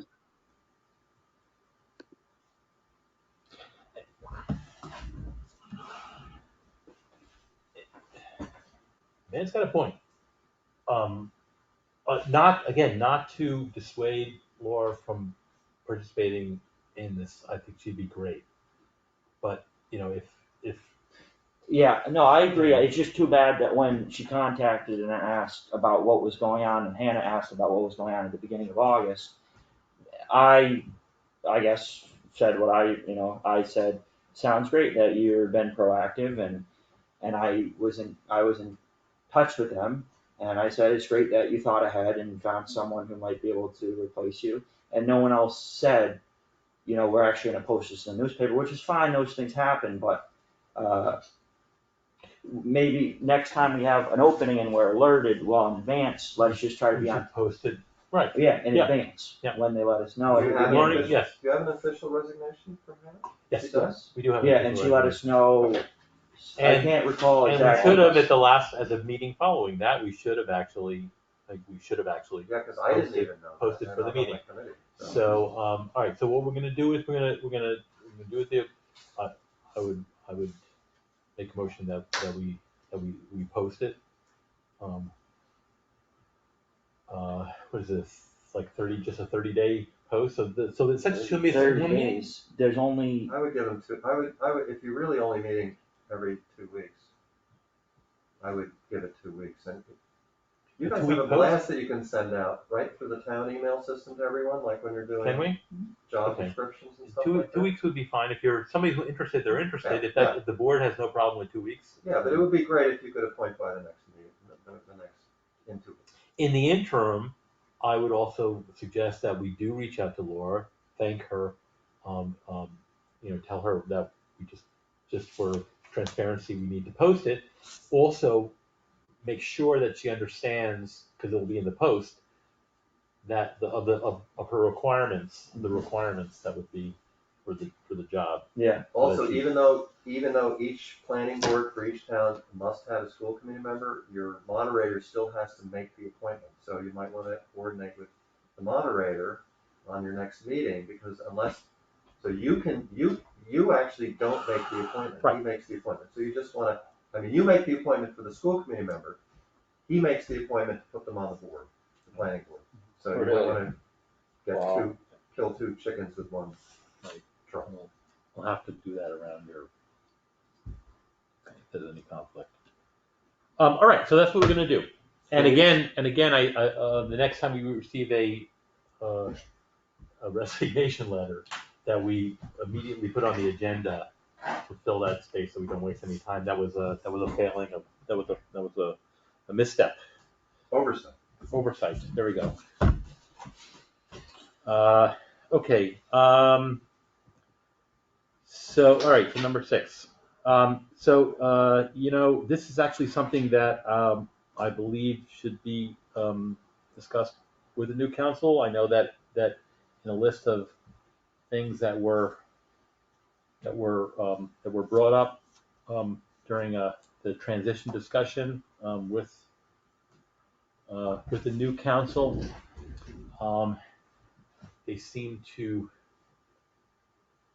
recommend bringing in a disinterested outside party, but I think a discussion should be, the board should have a discussion with them since they are the HR experts.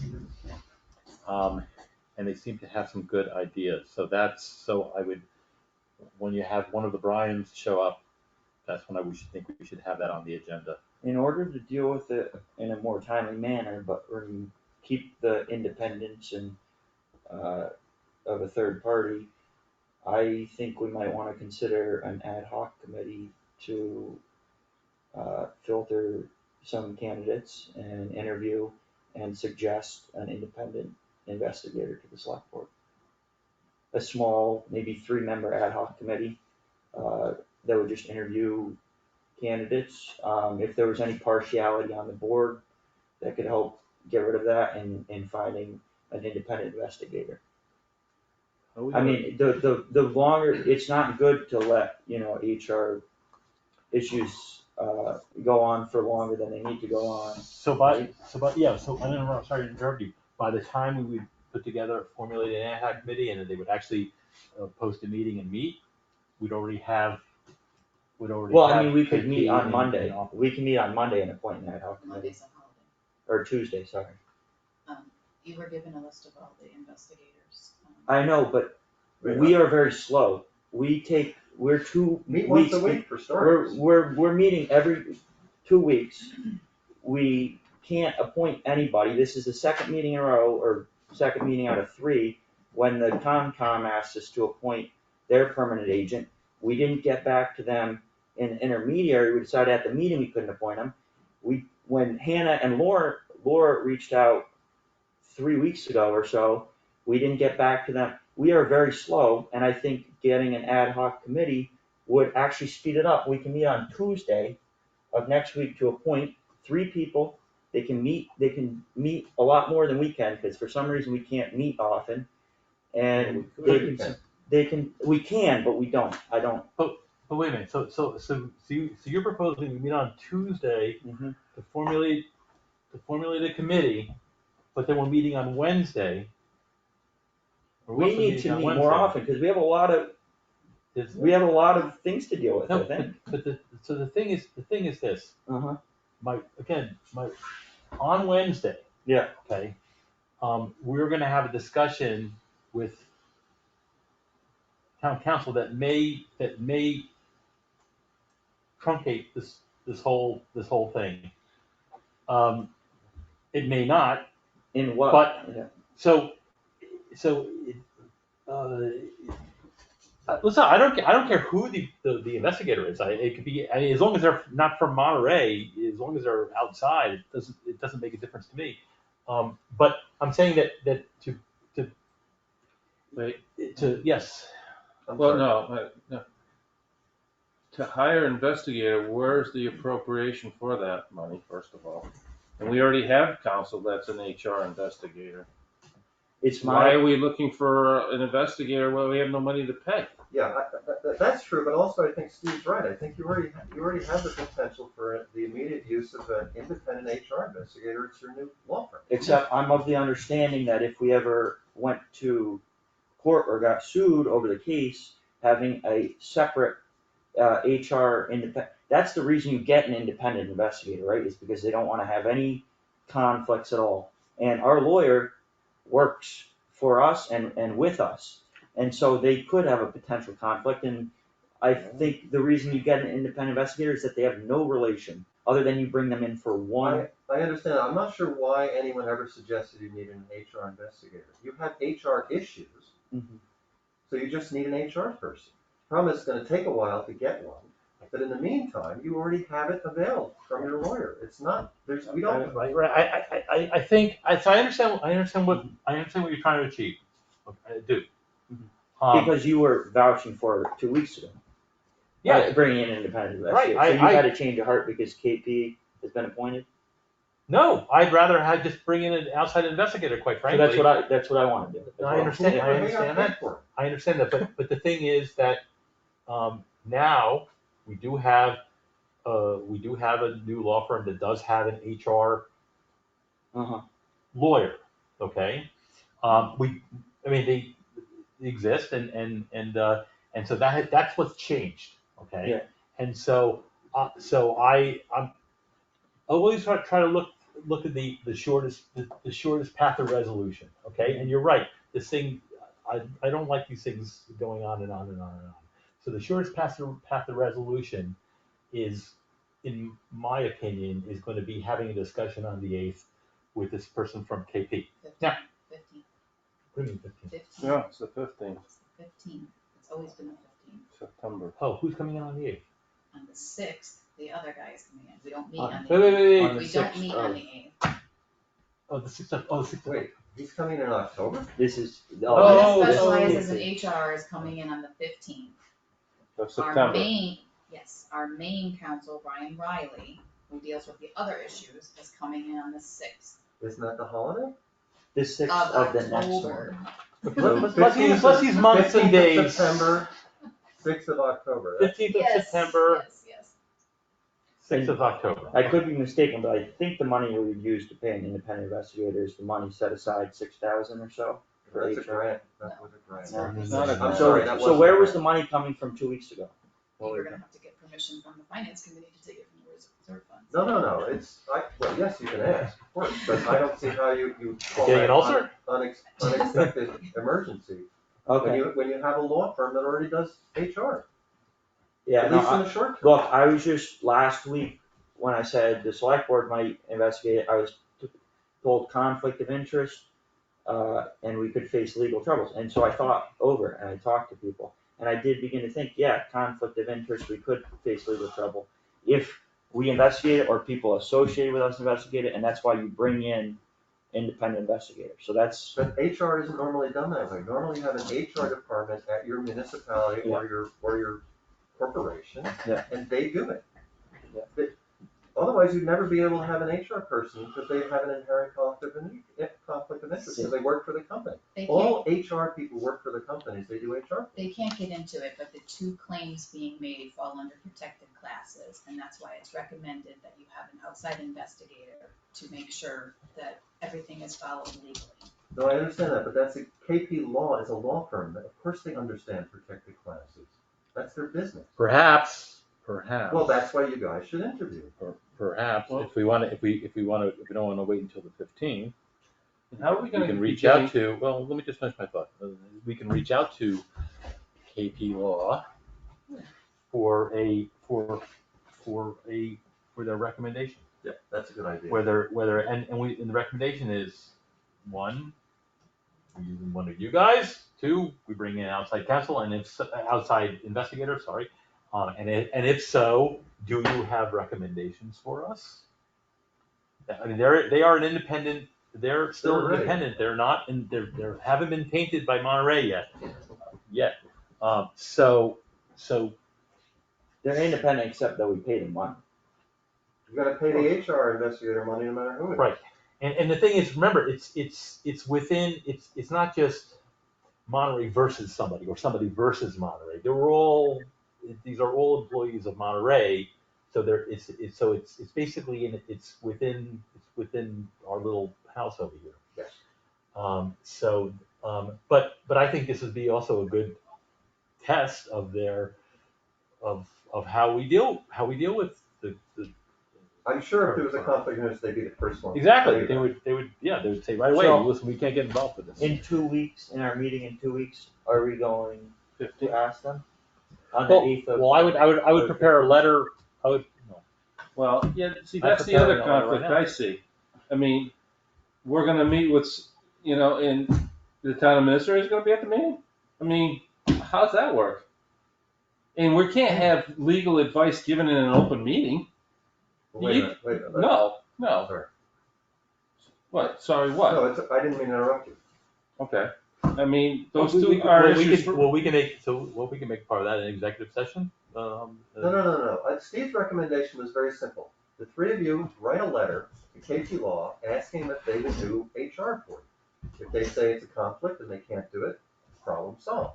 If they say it's not a conflict, you don't have to wait till the next meeting. Well, I would give them the options. What I would say is Whatever, yeah.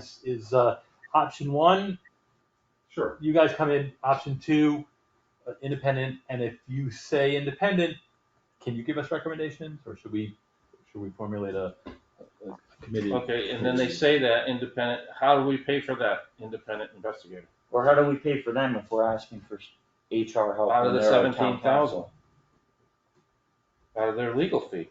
Yeah, But they signed up to be our lawyers, not our HR department, right? it's still the same thing. Yeah. It's all in one? It's I mean, still- I understand legal advice on HR issues, but an investigation seems to me be way out of retainer. Well, I think you should just ask them if you can describe for them the role that you need them for the short term, put it in a letter and ask them if they can do it, or if they, as Steve says, make recommendations. That's the way. Well, before you get to that, You have to wait 2 weeks. before you get to that, an HR investigation has as its purpose determining who was at fault in a particular situation. Or if An anyone's at HR mediator is somebody who tries to work with people who are having a problem to get them together. I think you might find if you ask the people involved that none of the people who are involved is asking for a investigation to determine fault and to exact penalties. So the problem with that is, though, but we're not going to have this discussion. We're not going to have that discussion in an open meeting. So, Well, so can't someone get did the- ask for an investigator. How did he get on the agenda? I think Good question. this is the second or third agenda that it's been on. And last time when I spoke against professional investigator, I was told that I was gonna invite legal trouble. I didn't say that. I don't understand how you can say, that Don can say, that nobody wants an investigator when someone put it on the agenda. It was put on the agenda as a recommended way of one of the ways to handle this situation. Right, I'm just Because- correcting Don. Right. I'm not. Right, I'm and not- I'm telling you how it got on there. Yeah. Because the two of the claims that were made fall under protected classes. We could bring legal issues if they're not handled properly. Okay, I think so- Don's suggestion is excellent. Except he didn't want to go to mediation when he had. Yeah, we refuse mediation. Why would you take his word for anything? So did John. But that's fine. So why don't you guys move I didn't forward refuse and mediation. just get He an was HR supposed to person in contact the here? mediator and never did. Justin, You should go read the minutes, but they're not accurate. may I please be recognized? I've been waiting patiently here. Sure. Justin, if you want an independent investigator, I recommend that the board makes a motion or something to have somebody in charge of hiring that independent investigator unrelated to anyone else handling it. It should only be handled by the board and no one else. I guess it sounds like, Nancy, we're gonna seek legal advice on the best way to go forward. Okay, because I but didn't- if they say independent, you should be handling that yourself, and it should only be in the presence of the Board of Selectmen, and no one else should be involved with your discussions and your attorney. So we will reach out to our attorney, and we will also determine if there's any should be any excluded parties during that discussion. So who's reaching out to the attorney and what are they saying? So if the board has no problem with it, I'd be more than happy to reach out to the attorneys and ask those three specific questions. Question number one, would you consider to participate in an HR issue? Number two would be, Do you recommend a professional investigator? And if so, can you provide us with recommendations? And number three would be, are there what participants should be at these meetings Well, if you beyond the had, board? Well, that last one might be jumping the gun a little bit, but yeah. well, Yeah. I don't agree with that because you went to if you weren't involved in the in the claim to begin with, if you hadn't gone to the meeting with, then, John, is this all about the super secret meeting that took place in the Batcave somewhere in Down Hall? It wasn't super secret, it was in the police report. yeah. And Yeah, but Justin, You you can't handle be in charge of why don't you do it? part of the Justin problem. should do it. yes. So no, I'm not voting for you to have any authority to contact legal counsel. So many, many years ago, when Judy Kales was the secretary, I don't know if you guys still do this, but if we needed to write a letter as a select board, it Write was the letter. drafted during the meeting and signed during the meeting. Right. So just go ahead and do it. Yeah, let's draft it right now. There we And then go. when you'll decide what you want in it, you guys will figure it out and get it Yeah. out. all right, Problem solved. Okay, so We're doing it now? Give me 1 second. okay, she'll draft it. That's John. You can That's an Have a excellent. drink of water. That's an excellent recommendation. That's a great idea. It really helps to get things done when you just. Do things at meetings? Yeah. I am so glad you're on cable television at home.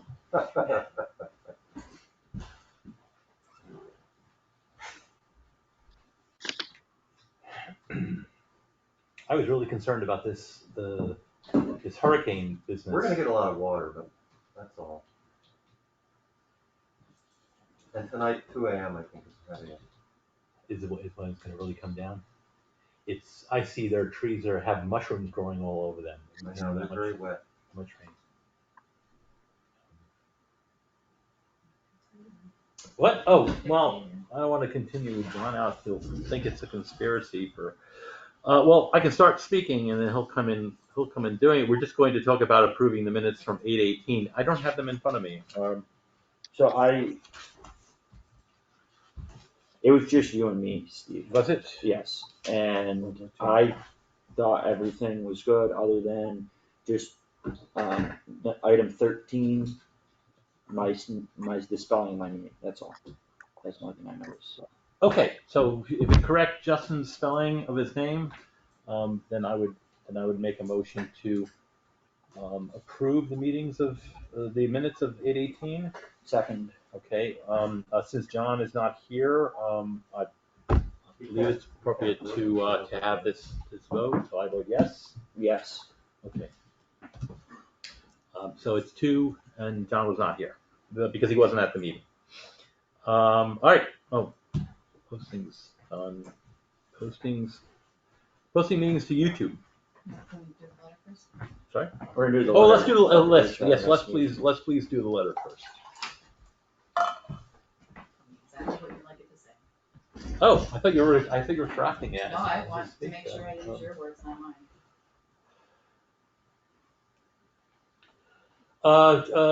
Gentlemen. Can you be involved in an HR investigation without a conflict of All right, interest so being so presented? generally, there's this. If you're writing a letter, you start with a salutation, and then you go into the things. It's not a bylaw.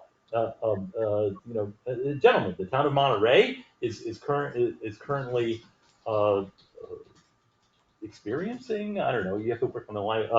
Just say a human resource. You don't have human resources manager. Right. A human resource issue. We currently do not have a human resource manager, and therefore need some guidance on how to proceed.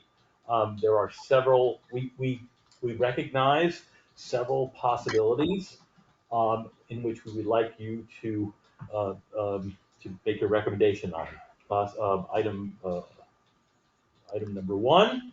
To hire an independent, no, I'm sorry, to have KP Law provide a human resource specialist at his upcoming meeting. What? Well, We know who she said it. What do we, what do you? Brian Mazer is the HR expert and investigator, Well, I'm just gonna. not Brian Riley. Okay, so since there are lots of Brian's involved, I'm just gonna say provide an HR, if you just provide an HR thing, they're gonna find the right person. Yeah, let them. I'm not gonna specify, I want this Brian, I don't want that Brian. Okay, so that's item number one. Item number two, hire a professional, HR investigator, who is a disinterested third party. You wanna put that in? I don't see why the lawyers aren't a disinterested third party. No, see, that's item, no. no, it's item number two. In other words, we're gonna ask the recommendation, either number one, which is Yeah. bring in somebody. Yeah. Number two is hire an outside, investigator who's a third party. And then if, in parentheses, I would put, so if you believe this is an appropriate, Course of action. thank you. Can you make recommendations? And then number three, basically, regardless of items number, well, no, because the independent investigator would not be in a meeting. So Wait, I would just go with those two, because you may find that the answer clarifies a lot before you even need to meet. They're either gonna say, we Yeah. don't wanna provide it, we can't provide it. okay, as time is of the essence, right? Or like that thought. As time is of the essence, we would appreciate it if you could respond as soon as possible and do so in writing. Correct. I know, I'm laughing too. Listen, it's the way to do business, right? Gets it done. Sincerely, Monterey Select Board and John Selbert, No, not Pro me. Tem. And we had all three select board members signed all of our correspondence. No, I listen. We used to do that too, but then. And we responded to all correspondence that came into the office. Yeah, those are simpler days.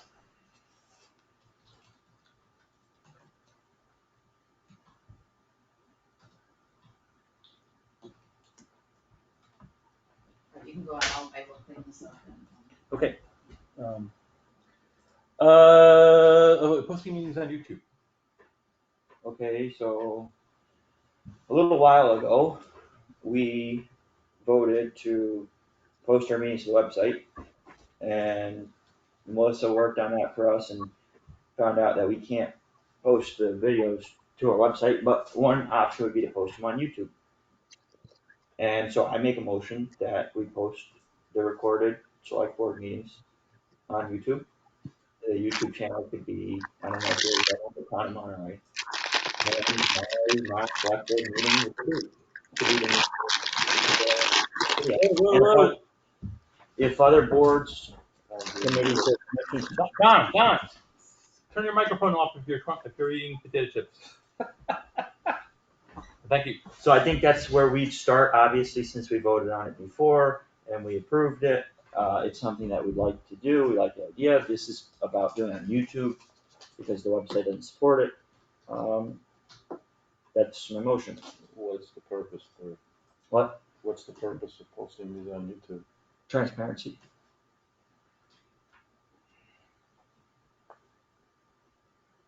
I like it. Yeah. So I just want, if you're gonna do that, I would like the board to read the terms and conditions that have to be agreed to first, because I'm not going to agree to something when I create the account that I don't know that the board has signed off on, so you would need to read that first. Okay. I tell you, I understand the reasoning behind it. YouTube is. Have you posted things on YouTube before?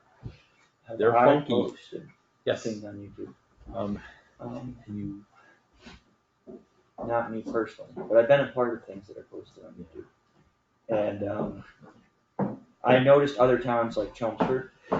So Just I one should person mention that post. Great Barrington has some sort of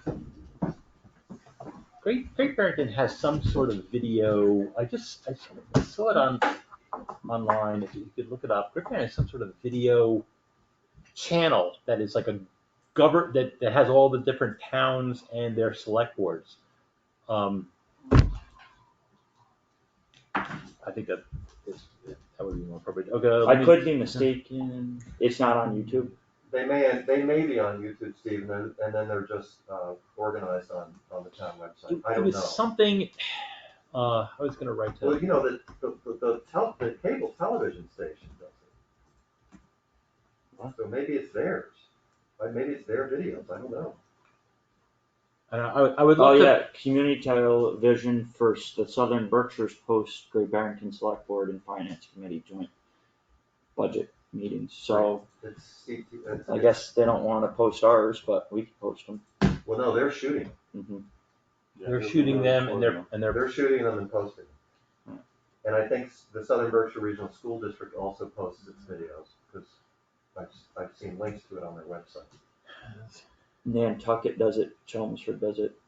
Also, a lot of other towns do it on their own website. Now, I think it might be complicated at first. I mean, nothing's impossible on our website, especially if it's Drupal. But it would save disk space, and YouTube is I think it's a perfectly good venue.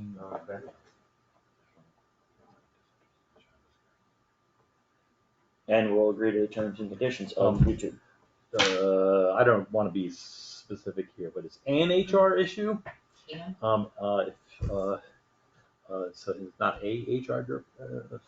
Wow. Sorry. Wow. I had very strict English teachers. So an HR decision issue, an HR director. I'm just sorry about that. And then the last if you believe this is the appropriate cause, you can all read it. I'm not just hogging it. I'm just if you believe this is an appropriate cause of action, can you make recommendations? Are you going to put a question mark after that? Yeah. Sorry, syntax. Anyway, you want to? Should there be just a question mark after can you make Yeah, recommendations? that's what I thought. After sorry. recommendations, Sorry, I would yeah. put a question mark. I was reading it, sorry. And then I would put right in an HR issue, an HR director, and HR specialist. Is his name spelled right? Yeah, before H. Yeah, and I don't know, an HR. There Yes, was always when there was a vowel afterwards, I know. HR. like ear. Right. I No. know. If we do it, Is it it's a written- HR director? It's written A. 3 times on here, so if we do and a couple times and a once, we get it right.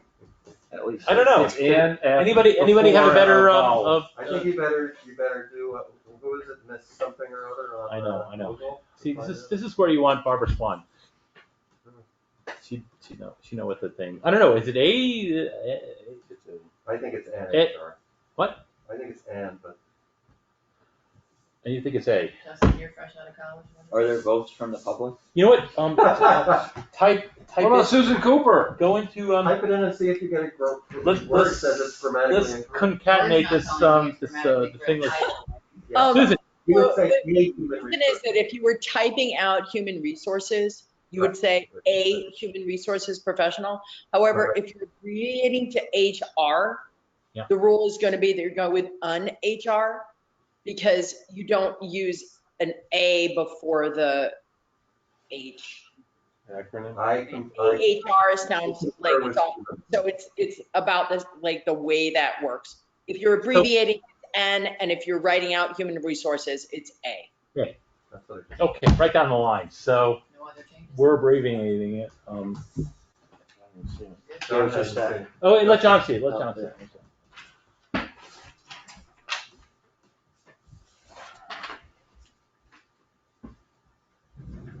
Not to backtrack, but for the Laura Rodriguez, what did we agree? We're posting it for 2 weeks? We're gonna post it for 2 weeks. Okay. That's my understanding. That we agree. We're gonna post it for 2 weeks, but we will reach out to her. And you want to do that? Yes, because I have to apologize. Okay. All right. Yeah. So could you reach out if the board, if it's okay with the board? Can you reach out to her? I will. Thank her. Remind her that it's two groups Mhm. that we're gonna need her on, and that just for transparency's sake, we have to Yeah. do it. And we apologize for And when you post it, you want to make sure people understand that they're Right. automatically exactly, to, appointed to the Right. planning, and that their term will expire 2022 November, right? November, According to the Yes. next biennial election. right, Yeah. so that's also, you wanna make sure that she knows that. Hey, And then- Smitty's already running again, so. Is the only changes, or did you have any, John?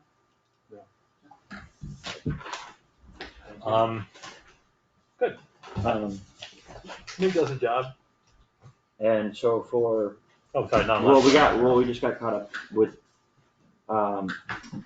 Yeah, so this is on Post. YouTube, the posting, yeah, so I would suggest YouTube. I mean, that's what Melissa looked at, a couple different things, and she looked at Vimeo had a charge in front of it. Right. YouTube is free. And so that's why I decided to go with YouTube. We had the whole discussion earlier about whether or not to post them online. And we came down on the board came down on, on posting them. And just not, that was for the website, can't be done on the website, so YouTube. Okay, just be prepared for, you're gonna get 10,000 responses on N or A from various people around the, Did you make a motion? You did. I made motion to post our videos to YouTube, and we'll have to agree to the terms and conditions of creating a YouTube account. Okay, I'll second that. any public discussion? So how does that work with, so I don't understand, so how does that work with the public participation on recorded? So if they're gonna be on YouTube too?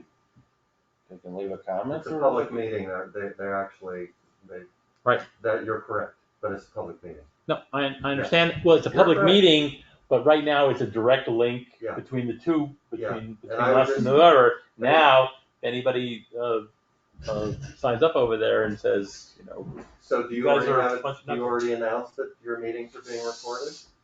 At the beginning of every Yeah. meeting. Yeah, so they know. but I guess my question is this, all right, and I'm not splitting hairs here. The difference between recording a meeting and distributing it. Well, you were gonna put it on your website, it doesn't really make any difference. But the website, somebody's got to go into Monterey's, it's still a Monterey website. We got some control over it. Once you post on YouTube, anybody's comments. We can turn off You comments can if we turn so off comments. choose. Nobody needs to be able to, nobody has to comment on it. We are allowed, some No, channels turn off comments. No, not comments on the YouTube thing. I mean, that's gonna be inevitable. I'm talking about comments from the public. So I wanna hear what they have to say, because the alternative is they get, they don't know what's going on. We're supposed to be transparent, that's a good thing to do, and be open with them about what's going on in town and the negotiations we're making and the decisions we're making. And frankly, we already do distribute to some extent what goes on in our meetings, because when the minutes are posted, anyone signed up to receive the minutes gets an email with the minutes on it, including myself. Okay. So we do distribute it in that way, and this is distributing. So it does the public have any thoughts on becoming YouTube stars? Let's hope. I think it's completely appropriate. The meeting's already being recorded.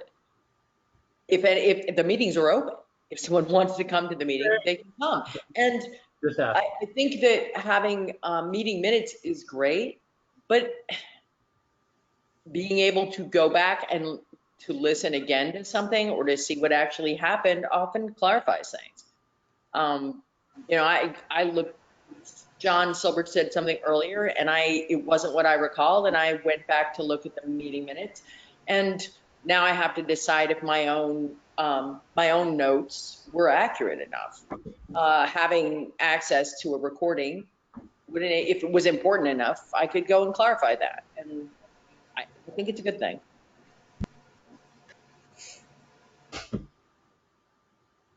Okay, It's a good thing. all right. All right, and Don's on. Okay, he's on. Okay. So what's the vote? So vote. Do you wanna call a vote? Oh, yeah, I'll call a vote, just put it on YouTube. Yes, Justin Makeup. Could I please borrow your pen? Oh, yes, yeah, sorry about that. Just had a Sotheby's pen. Thank you. So I voted yes. You don't wanna wait till hear what I voted for before you vote? No? Because I'm actually gonna vote no. I understand the need for transparency, I think that's fine. Again, my concerns have always been that, that we're not gonna get, that people who are going to be attending our meetings electronically may be dissuaded from expressing their true views, although maybe that's not a bad thing. If they think that their comments are gonna end up on YouTube. So I'm a little bit concerned about that. And so I personally I don't love the idea. I'd rather have the public join us face to face and have regular minutes. I'll vote no. And this becomes effective when? Immediately? After we agree to the terms and conditions of YouTube, When's that gonna be done? next meeting, I hope, right? We can just print them out, look at them, or everyone can look at them individually, it's all the same. I mean, if you read through the terms and conditions. Okay, I'll vote yes. Number 9, procedure for approving vacation requests. Okay, so I put this on here just because I wanted to consider, usually when we sign something like we just signed that, we're discussing it, other than the warrant, we do not, talk about in an open meeting. And I understand also our employees desire a level of privacy about when they're, or some employees desire a level of privacy about when they're going on vacation, which is fair. So in order to compromise and both be transparent with what the business we do as a board, and do it as a board rather than as individuals, and also to accommodate our employees who have every right to have some privacy about when they're going on vacation. Other than that, it is a public document, so anyone could always see it if they really wanted to. We could just do vacation requests at open meetings and just not mention the dates that someone's going on vacation, and just vote to approve. And because I feel like it's the one thing, other than the warrant, where we're signing without doing business as a board. So the reason why they're made, and Melissa will correct me if I'm wrong, because I'm often wrong, but one of the reasons why we do this, we come in and actually take a look at them, is obviously some people are not taking time off for just vacation, for other things, personal things. We want them to be upfront with us, and tell us why they are. And that discussion of why they are, the ramifications of it, this and that, is best done privately, not in an open meeting. I want to use examples, but I don't want to use examples. Well, this doesn't prevent you speaking privately to your employees like we're always allowed to do. It just adds, it is official business that we sign our names, and we are not, 3 individuals, we are a board, and that's just how we. But we operate. sign, well, right, but you have to have a quorum of signatures. So you have to have 2 signatures on it, right? But there's One person there's let more. the other person know that they don't agree with the request. It's not the whether I agree or not. It's what's going on with this person? Will there be coverage? Will there be coverage for this person? How many of these things? Now, a lot of this is going to be covered through an HR person when we get an HR person, but a lot of but there's discussion that does go along with some of these documents And this discussion should not be in a public realm. But right now, it's not happening at all because we're going in there individually and signing them. Right.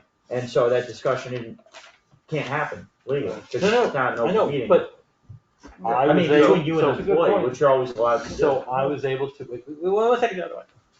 I know you're out there. Just the other day, Mhm. I had a question about somebody's request. Because there was no month, there was only days. Okay, yeah, no, different issue. No. I had a question about, I had a question that dealt with some personal issues. Mhm. And that I asked the town administrator if she knew the reasons. And I got some information back. And was satisfied with that answer, but I can't have that conversation in a public meeting. So I don't, and this is not an unusual case. Now again, I think a lot of this is going to get fleshed out when we have a little bit more professional human resources things. But I would like to keep it as is until we do get that. I don't think there's any lack of transparency for requesting for approval. Yeah. And what I would recommend is, and then I'll get to you, is that let's keep it the way it is before we get somebody in there, and then have a discussion with that person. That's fair enough. Okay. John. So this is an interesting problem because when I was on the board, it required vacation request required board approval, and I think it was like 2 weeks in advance. So I think what Justin was saying, unless I'm misunderstanding him, is in order to have board approval legally, you have to have a quorum and do it in public session. So I'm not saying I don't understand what the dilemma you're bringing up, but if you have a policy that says you have to, the board has to approve it, you actually can't sign those individually. So I'm just throwing that out there. But that's what your board did. No, we did it in public meeting. But we didn't always put the dates down, especially for certain employees. Ever since I've been on the board, this has been the way Okay, it's been. And again, I don't want to get Well, we could also make a policy where the chair approves them. How are you gonna do that? Or we don't want to, no. You can make it a policy where I approve them, since I'm the one that manages all the calendars. I think somebody from the board should just look at it, because again, I think somebody else needs to know what's happened. If the board doesn't want to come in, and if board members do not want to come in and sign it, or you think we're on the edge over here, I've got no problem. I come in on a weekly basis or more than a time, and I've got no problem doing that. I think Justin is correct though, and I don't know if we did this or not, but I do know that we approved them in public meeting and that there were sensitive issues about the dates. And It's more than dates. I know it can be, absolutely. More than And you just bring one sentence to the public meeting. It says, request for vacation for whoever the employee is, right? That's not a secret. And then you just approve it, you don't approve it. I don't know. I think we just let's hold wait till we have an professional HR person. person. I understand I think that's fair enough. The HR person's not gonna tell us what policies we can enact and not enact. They will give us guidance. Here's the only thing. Steve is absolutely right about privacy issues, but you also have an issue, as Melissa says, of coordinating. You don't want certain employees, even they may or may not be aware of it, going on vacation when there are deadlines, for example, or without informing. I don't know if you had. Or you have a public meeting and somebody says, Joe, I hear Joe's taking off, got approval to go on vacation. Well, I'm going to go on you can't have everybody. That's the other problem. Right. You can't have everybody. I'm going to go on vacation too, then, time. or Joe asked twice. And by the way, there's no Joe working for Monterey, so I'm not talking about anybody. But yeah, so there are other things. Yeah. Okay. So I appreciate if we could just do that. And why do we talk about, we've been talking Steve. about clerk's vacation. Steve, you made a great point too about coverage. Steve made a great Yeah, point once- about will there be coverage? Time frame that it was supposed to be submitted, Oh, you're supposed so to it's a give so special- many, 2 weeks. you're supposed to give more than 2 weeks, I think. I don't don't know remember. off the top of my head, and she did like 2 days. Okay, so, oh, boy, the next one is records access officer position and costs. Yes, well, we were talking about the cost, and I still maintain that the governmental entities should not be charging each other for records. So we've actually had that discussion. Yes, but the records access officer, since, Melissa has got so much on her plate, I don't see why we just don't give the records access officer position back to Terry Walker. And we could take that off her plate, and then she won't have to worry. Does she want it? I think she does. I could go ask her. You want me to go ask her? You can have multiple records access officers, but she did resign, from the position. She resigned. Yeah, she resigned for a very good reason. I Right. would love it if we didn't have to get into that discussion. Well, I'm just suggesting, and I make the motion that we reappoint Terry Walker as the records access officer. So if somebody To resigns, take so if somebody resigns, Yeah. you can't just say, all right, by the way, you resigned, but I'm not gonna call Hannah and say, oh, by the way, you resigned, but you actually gotta go to the school board meetings. Well, what did Terry resign about? Because Hannah resigned, I think you should move it. You're opening up a can of worms, but now you did it. There's multiple I'd reasons. like to be recognized. Don? The reason why Terry resigned, if you read her resignation letter, was because she had a request that was taken away from her and that she could not fulfill. And she felt that she would be found at fault if she did not fulfill the request. And she said, I can no longer do my job, and she resigned. Wait, let me finish. So I think you might consider giving her a second chance if everyone understands that if she's the records access officer, it's in her jurisdiction. So let me put this out. Let me put this out there, John. Okay. Anybody who would like to be the public records officer may send a letter to the You select could board. do that. That's a great idea. You could post it. Well, I would also like to see, I guess I didn't know that, I'd like to see Terry's resignation letter, because that, to me, would be very influential as Okay, to whether or not. why don't we just. Yeah, I can get that for you. There was also reasons that she expressed not in her letter. Well, listen, I don't like having discussion about somebody if they're not in the room. So why don't we distribute the letter, and move forward. Since she knows already how to do the job, she probably would be a very good candidate. I don't see how her resignation, even though I feel like, John, so if somebody wants to be the, fine, shall I let's say it pick again? up. Go ahead. Be my guest. Do you have to look up it on YouTube? I mean, look it up on YouTube. I mean, imagine how people are going to write in. If this thing is on YouTube, I they're already going to want filed to a be public complaint records about access officer. why Terry resigned, and Okay. I'd be happy to bring it back. Can I interrupt this little conversation you guys got going? I'm gonna make a motion that Terry Walker be reappointed as the records access officer. Do I have a second? I'm not gonna second it because I'm not aware of this problem. We're speaking around a problem and I'm not aware of it, and I'd like to know what it is before I make a decision. Yes. Well, I'm never going to resign from anything in Monterey because they can just come and get you. If you resign because you can't do your job, it's really important that people know that. Okay. So let's move on, shall we? So if I applied for the public records access officer, and I could actually do the job unfettered by anybody else who works in the town hall, is that a possibility? I think there's too much fettering here that you're going to be fettered. Well, that's what happened to Terry. She was fettered. She wasn't allowed to do a job. She was blocked at every turn So, from all right. a letter. So we're gonna Well, continue. anyway, it's too bad. Next I'm sorry, Steve, meeting. can I just ask for a point of John, information, that's all? Who appoints the records access officer? The select board. The select board, okay. And we have two already, myself and the police chief, because we all have access to different records, so having multiple records access Wait, officers. the police chief has been appointed as an RAO? Yes, he has. Oh, did you guys do that? Yes, they did. This year? Yes, you did. Good to know. Okay, so you guys make the appointment, and there you go. Okay.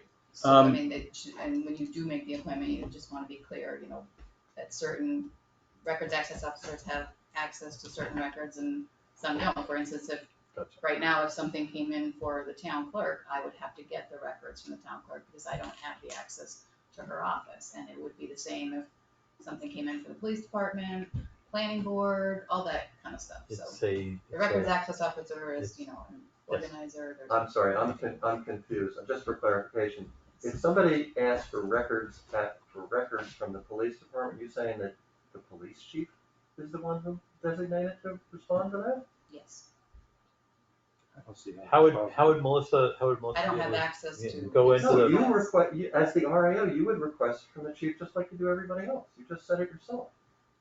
Right, and in this instance, he decided it was easier if he became the records access officer for police records. Well, he didn't decide, they decided. I'm not, He requested it. Yeah, you had to ask for. You had to wow, ask. that's very interesting. I didn't know that. Okay. Okay. Is somebody gonna give Justin Curry's resignation letter? Is he gonna get a hold of that? Is he gonna be giving it to him so he could read it and make a determination? So we're going to be talking about the next meeting Yes, I think he date and is. time. When's the next meeting date and time? Well, 15. so the third Wednesday of this month is the 15th. Okay. So that's, It's to, the meetings, the weekly meetings or that bi-weekly, every other week meetings are pretty long with long agendas. And I would prefer that we have weekly meetings so that we can get more stuff done for the town, so that we can, I feel like we're just trying to catch up on old stuff and we're not with the every other week, you know, able to get ahead and I would prefer if we did weekly meetings, which we could start on next Wednesday at 6 p.m. the 8th. Yeah. So it's a I just feel like, okay. But it's a Jewish holiday. okay. Rosh Hashanah. So It was Thursday. all right. 16th. Yeah, I could be. But it is Thursday. The holiday is Thursday. It's actually it's sundown on Wednesday, I think. Anyway, I think it's Sunday. Rosh Hashanah is this week and Yom Kippur is next week, isn't it? Rosh Hashanah is on Hashanah. the 7th, next Tuesday, and Yom Kippur is on the 16th, the Thursday. I'm going to be in New Jersey on the 7th. So is the 15th is the day that these guys are coming in? Yom Kippur is the 15th. That's a day that you fast. And Rosh Hashanah begins on the 6th and ends on the 8th. Okay. So you're not gonna be at the 15th? So I would recommend if you want to do I do weekly meetings, recommend so weekly meetings.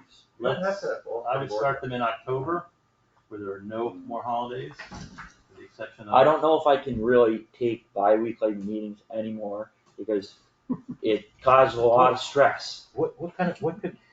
Because we don't get stuff done, and when we do, it's months late. It took us We're getting 2 months to. Listen. I We're agree. getting No, we're getting I don't. things done. And the last regularly scheduled meeting that we had, Uh-huh. okay, as you may recall, Yeah. may not recall, John did not participate, Well, I think And we still had a quorum, and we still did business. Right. and we did Still business. the quorum. Right, we did business. And Just do it every week. So we can do business in the current fashion. I mean, look, yeah, stuff gets done, but Everything's If you getting want to, everything's you want everything everyone is to getting make the done. motion. That's all you gotta do. well, anyone can call a meeting, right? Well, I think it would be great if here's my opinion. It would be great if everyone knows that you're meeting consistently. You want that, right? And if you want to make a motion to meet weekly at the same time, and one of you guys Does the can't finance show up.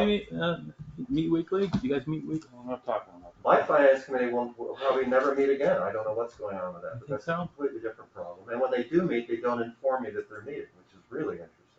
Would you think So, they're hiding that's right. it from The you, last- John? Yes, absolutely. The Really? last time they met, I was never told, I was never asked to be at the meeting, and I would think if I could be, and I was never told that there was one.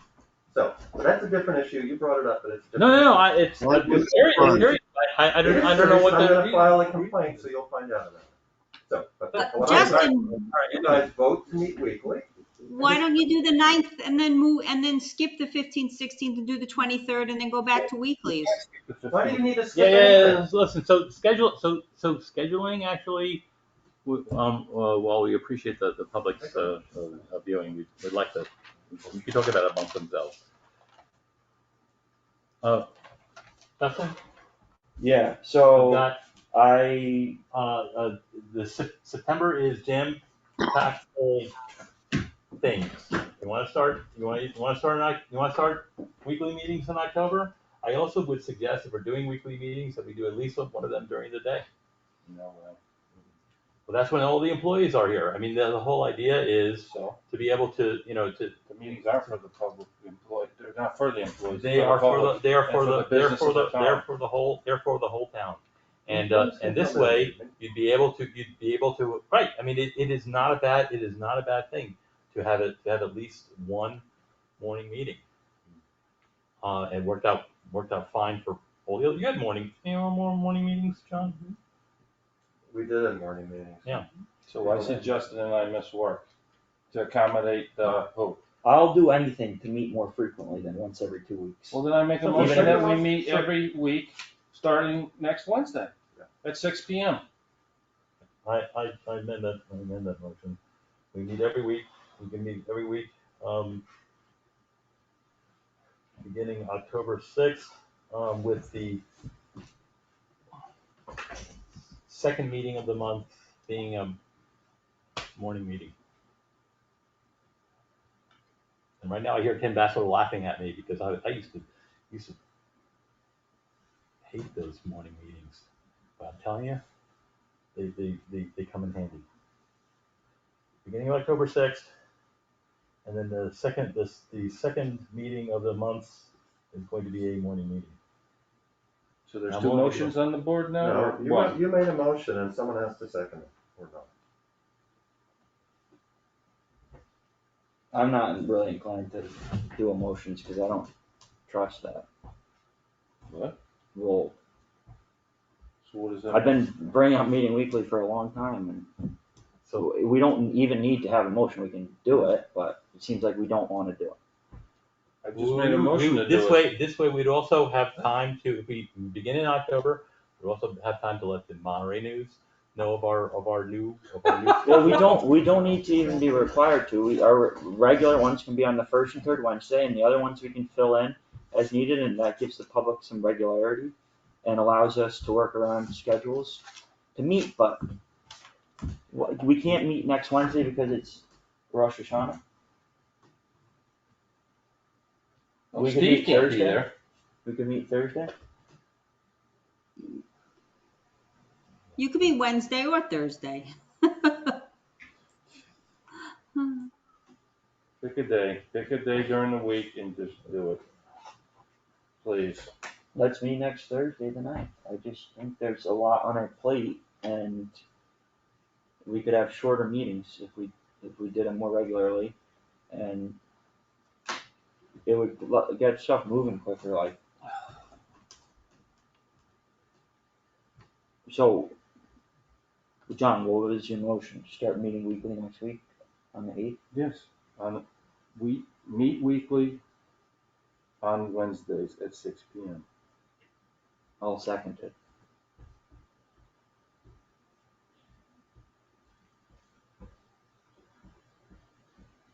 Any discussion? No, I've said what. Well, do I have to call the vote, or I'll call the vote then, I guess. I'll vote yes. Yes. No. And then the other thing, so next meeting date and time and agenda items. I put agenda items because you know, I requested a couple of agenda items and I understood some rightfully had to, or may have to be an executive session, so we need a proper warning, but we're getting communications to the select board that aren't getting put on the agenda, and I feel like we need to discuss. So the chair of the Conservation Commission sent us a communication, and whether or not, so he had a request, which was to have a direct line to the accountant. We can take his communication and not grant his request, but at the very least, we owe it to our committees, commissions, boards, or public to at least bring up their items at the meeting if they want them to be there. We can ultimately not grant everything they ask for, of course, but Jeremy asked for something to be on the agenda. I took his request and asked for it to be on the agenda, and it was not put on the agenda. Well, that raises a bigger problem, What doesn't it? was the specific reason why? Jeremy, I thought he was granted that request, no?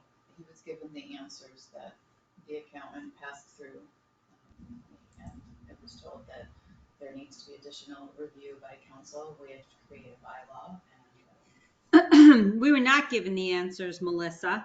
you were given the answers, Nancy. I can pull up the email. Oh, I have all the emails. So- I'm privy to it, but you still haven't given us a I- satisfactory answer. Why does So she the- keep getting to? I'm there here, and I don't understand why we can't have that request granted. We don't feel the answers are proper. That's why I wrote you. We don't feel that the answers were understood, and we would like to have that access to the accountant. Okay, right. He didn't send those to me. no, beyond any of what the substance of the request, if someone, especially the chair of our Conservation Commission, asks to be put on the agenda, we put them on the agenda. That's all I'm asking for here. We can deal with Jeremy's request separately, which I think has some merit, because we have a policy and he's asking for an exception to the policy, which I think is fair. But beyond that, much more fundamentally, if the chair of the Concom asked to be on the agenda and one of the select board members forwards it and asks this to be put on the agenda, just because or someone disagrees with what he's asking doesn't mean it doesn't go on the agenda. We still talk about it as a board. Right. Totally. Yes, I don't recall what the actual request was from you, Jeff. It doesn't matter. No, All that matters is that Jeremy Rowitz, the chair of the Concom, asked to be put on the agenda. It's more And I- basic than that. Right, but A the select board idea- member, we agreed, when we voted you in office as the chair, we agreed that any select board member could put an item on the agenda. Now, the agenda items are being filtered by you and the TA, Okay, so and that's John- what he's so- upset about, John- and that's what I'm upset about. Oh, John, you sound upset. Yes, I am Yeah, upset. So this is baloney. A lot of things that you put on the agenda, John, have been things that we either discussed already, but you'd like to bring them up again. Or they're general things that we're talking about not being able to get things done. They're general discussions about government by committee. Yeah, I mean, what the hell is that? That's your meeting without informing the select board of during an HR complaint. So why just put super secret meeting that I'm paranoid about instead of Because you government don't by committee? govern, you do the same thing as Don was doing. You're doing things by yourself without, we're supposed to be functioning as a committee. That's what he's complaining about. And you do everything by yourself with Melissa. You take things off the agenda that the elected officials put on the agenda. And you're making the decision by yourself or with her to say, this isn't going on the agenda. We don't agree. Well, baloney. The last couple of agendas have been in excess of 30 items. And that's why we should meet every week. This one's 14 and it needs 15, I which know, is Jeremy's I know, communication to the board. because And that's all I'm asking. Okay, that's fine. And listen, I got no problem if the chair of the Conservation Commission talks to the accountant. Boom, you can do it. No, we should change the policy about agenda items. Any select board member, and this is my motion, that any select board member has the absolute right to add an item to the select board agenda, and the request to add an item shall be honored by both the town administrator and the chair of the select board and placed on the select board agenda, period. You're going to have a list of. He's going to provide a Second. list That's of second. 60 items, and you're going to be sitting here for 3 or 4 members discussing. You don't get to his decide what paranoia the other about- two elected about officials auditing. put on There's the been a agenda. second, and I assume now we have a discussion, so I'm just Sure, going to stick my hand up. Why don't you jump in? Okay, so I don't see how you can possibly have a functioning select board if the select board does not make the agenda. And I don't see how it's possible that you can deny any one member or two members their right to put something on the agenda. And I just, so I want to say this, I want to say this because when I was on the select board, and again, people can change their behaviors, but I would never have considered denying either one of my select board members all through the 10 years that I was on the board the right to put something on the agenda. And moreover, I would never deny the public the right to put something on the So agenda. John. Yeah, John, so I understand. First of all, that's my comment. there are never any blanket denials, okay? I don't know what that means. There is, if something is not included on it, there's an explanation. Here's the reason why you don't feel it's appropriate. Now, in the case of some items that Justin put on. And so I'm not talking about that. I'm talking Jeremy's request to speak to the I accountant as the understand that. chair of the Conservation Commission. Look. So is that a mistake? It's not on this agenda. What? Yes, Jeremy, you have did I just say it out loud? He can talk to the accountant. You guys have a motion not in a second, and my point was that the motion and the second are good because you want to allow everyone All right, John. to participate. I get it. Just vote on it. I understand. We're talking about two separate things No, though. we're not. We did it. No, because the items that I'm not going to have that happen to me anymore. There are some items that were put on that could not be discussed at an open meeting. I mean, listen. No, actually, I can be do think discussed. the communication could be brought up, and I do think we should, in correspondence or review mail, we should probably talk about how we're moving forward on those, because we can't really take communications from other public officials and from other citizens and just pretend we didn't receive them. No, but some of them, here's the point. Uh-huh. Some of them can be discussed publicly, some of them cannot be discussed. That's not true. They're a public document. That's right, if we receive There's them, no they're way you public. can do that. Well, I understand we couldn't have a, you trial. couldn't do it in open session. I understand we couldn't have a trial necessarily on them, but we need to You wouldn't discuss, be able- we got this communication, how are we moving forward?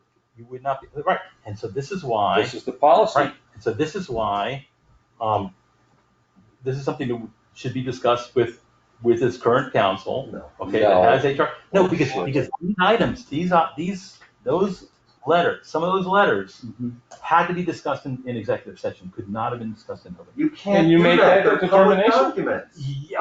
Yes, that determination was easy. And if they do come in and they're discussed in a meeting, the first thing you discuss is whether or not they need to be discussed in executive session. But you have to start in a public meeting to do it. It I don't becomes, see all right, a problem. so I understand, John, all right, got it. So, You made your motion. Just do it.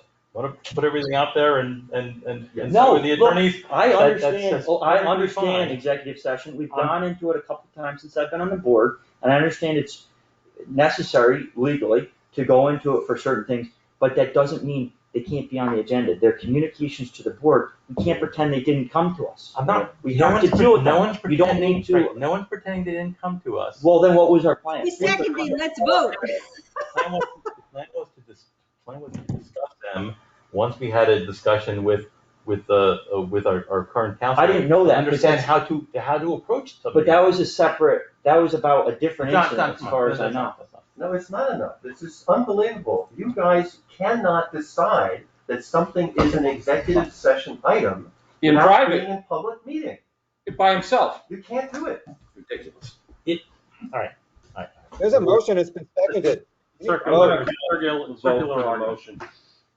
I'm voting yes. Yes. I'm not signing it, and so there's no mistake in the minutes. Oh, we need to find some of that, Steve. I'll still give you my pen. Thank you.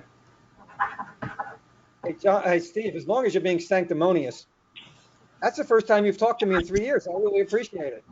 We'll call the accountant tomorrow. Jeremy, I would love to sit down and talk to you. I got no problem. Well, you never have. You talk about talking to everybody, and I'm just going to talk to you. I'd be happy to sit down and talk to you. I've got no problem with it. I'll wait for the call. Did you make a What? motion that they could contact the accountant? And then you say you gave him permission, right? Steve gave him permission. Well, listen, Well, you guys he gotta make, can't you give him guys, permission I by can't, himself. I can't. Listen, we'll call in the accountant tomorrow. there Thank seems you, to be Steve. Raise the frustration that commission to somehow contact the accountant about the Wetlands Protection Act money and an accounting of that money.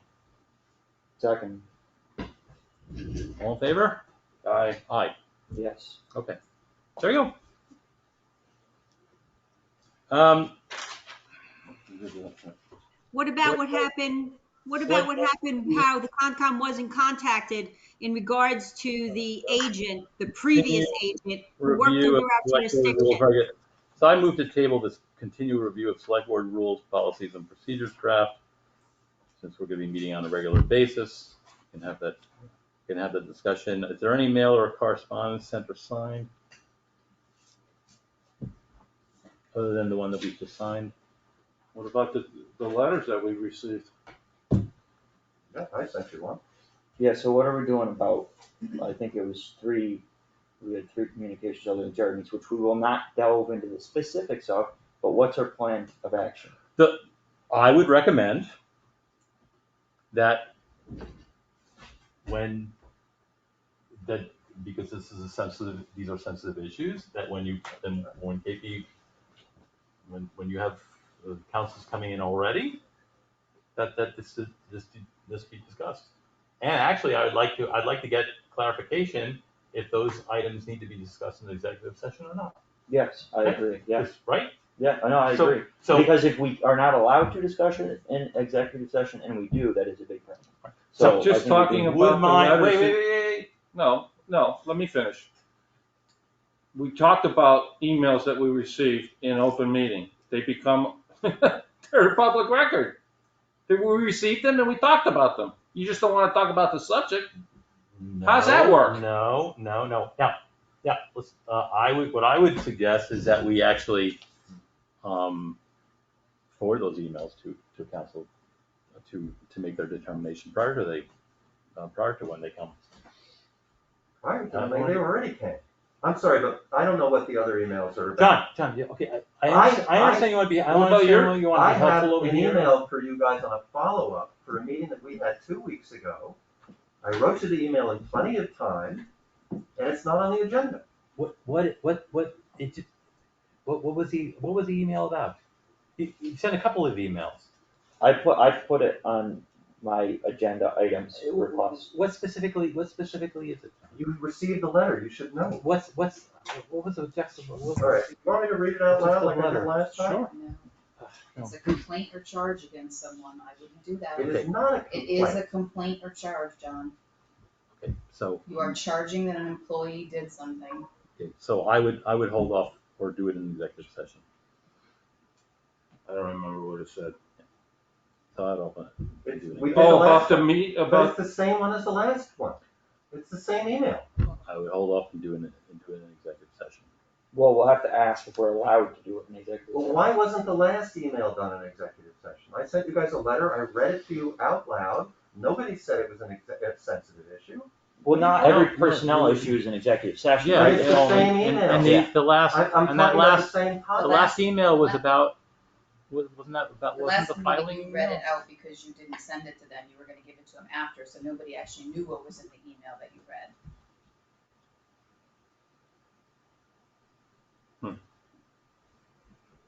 But not every personnel issue is an No, executive session. No, but we have to get, and they're not mandatory. we have to get better at this. No, I Because there's, understand. a new era of litigiousness Yeah. out there. No, I want to do it right New now. We want to era protect of the town. transparency. So, is that the conclusion of that? John, I will read your email. Thank you, I really appreciate it. Yes. It's nothing new. Okay. Comments or questions for the public, from the public? Still there? It looks like Nancy has her hand up. Oh, sorry, Nancy, you have your hand up? No, we'll address it with the Concom. You'll get another letter, Steve. Don't worry about it.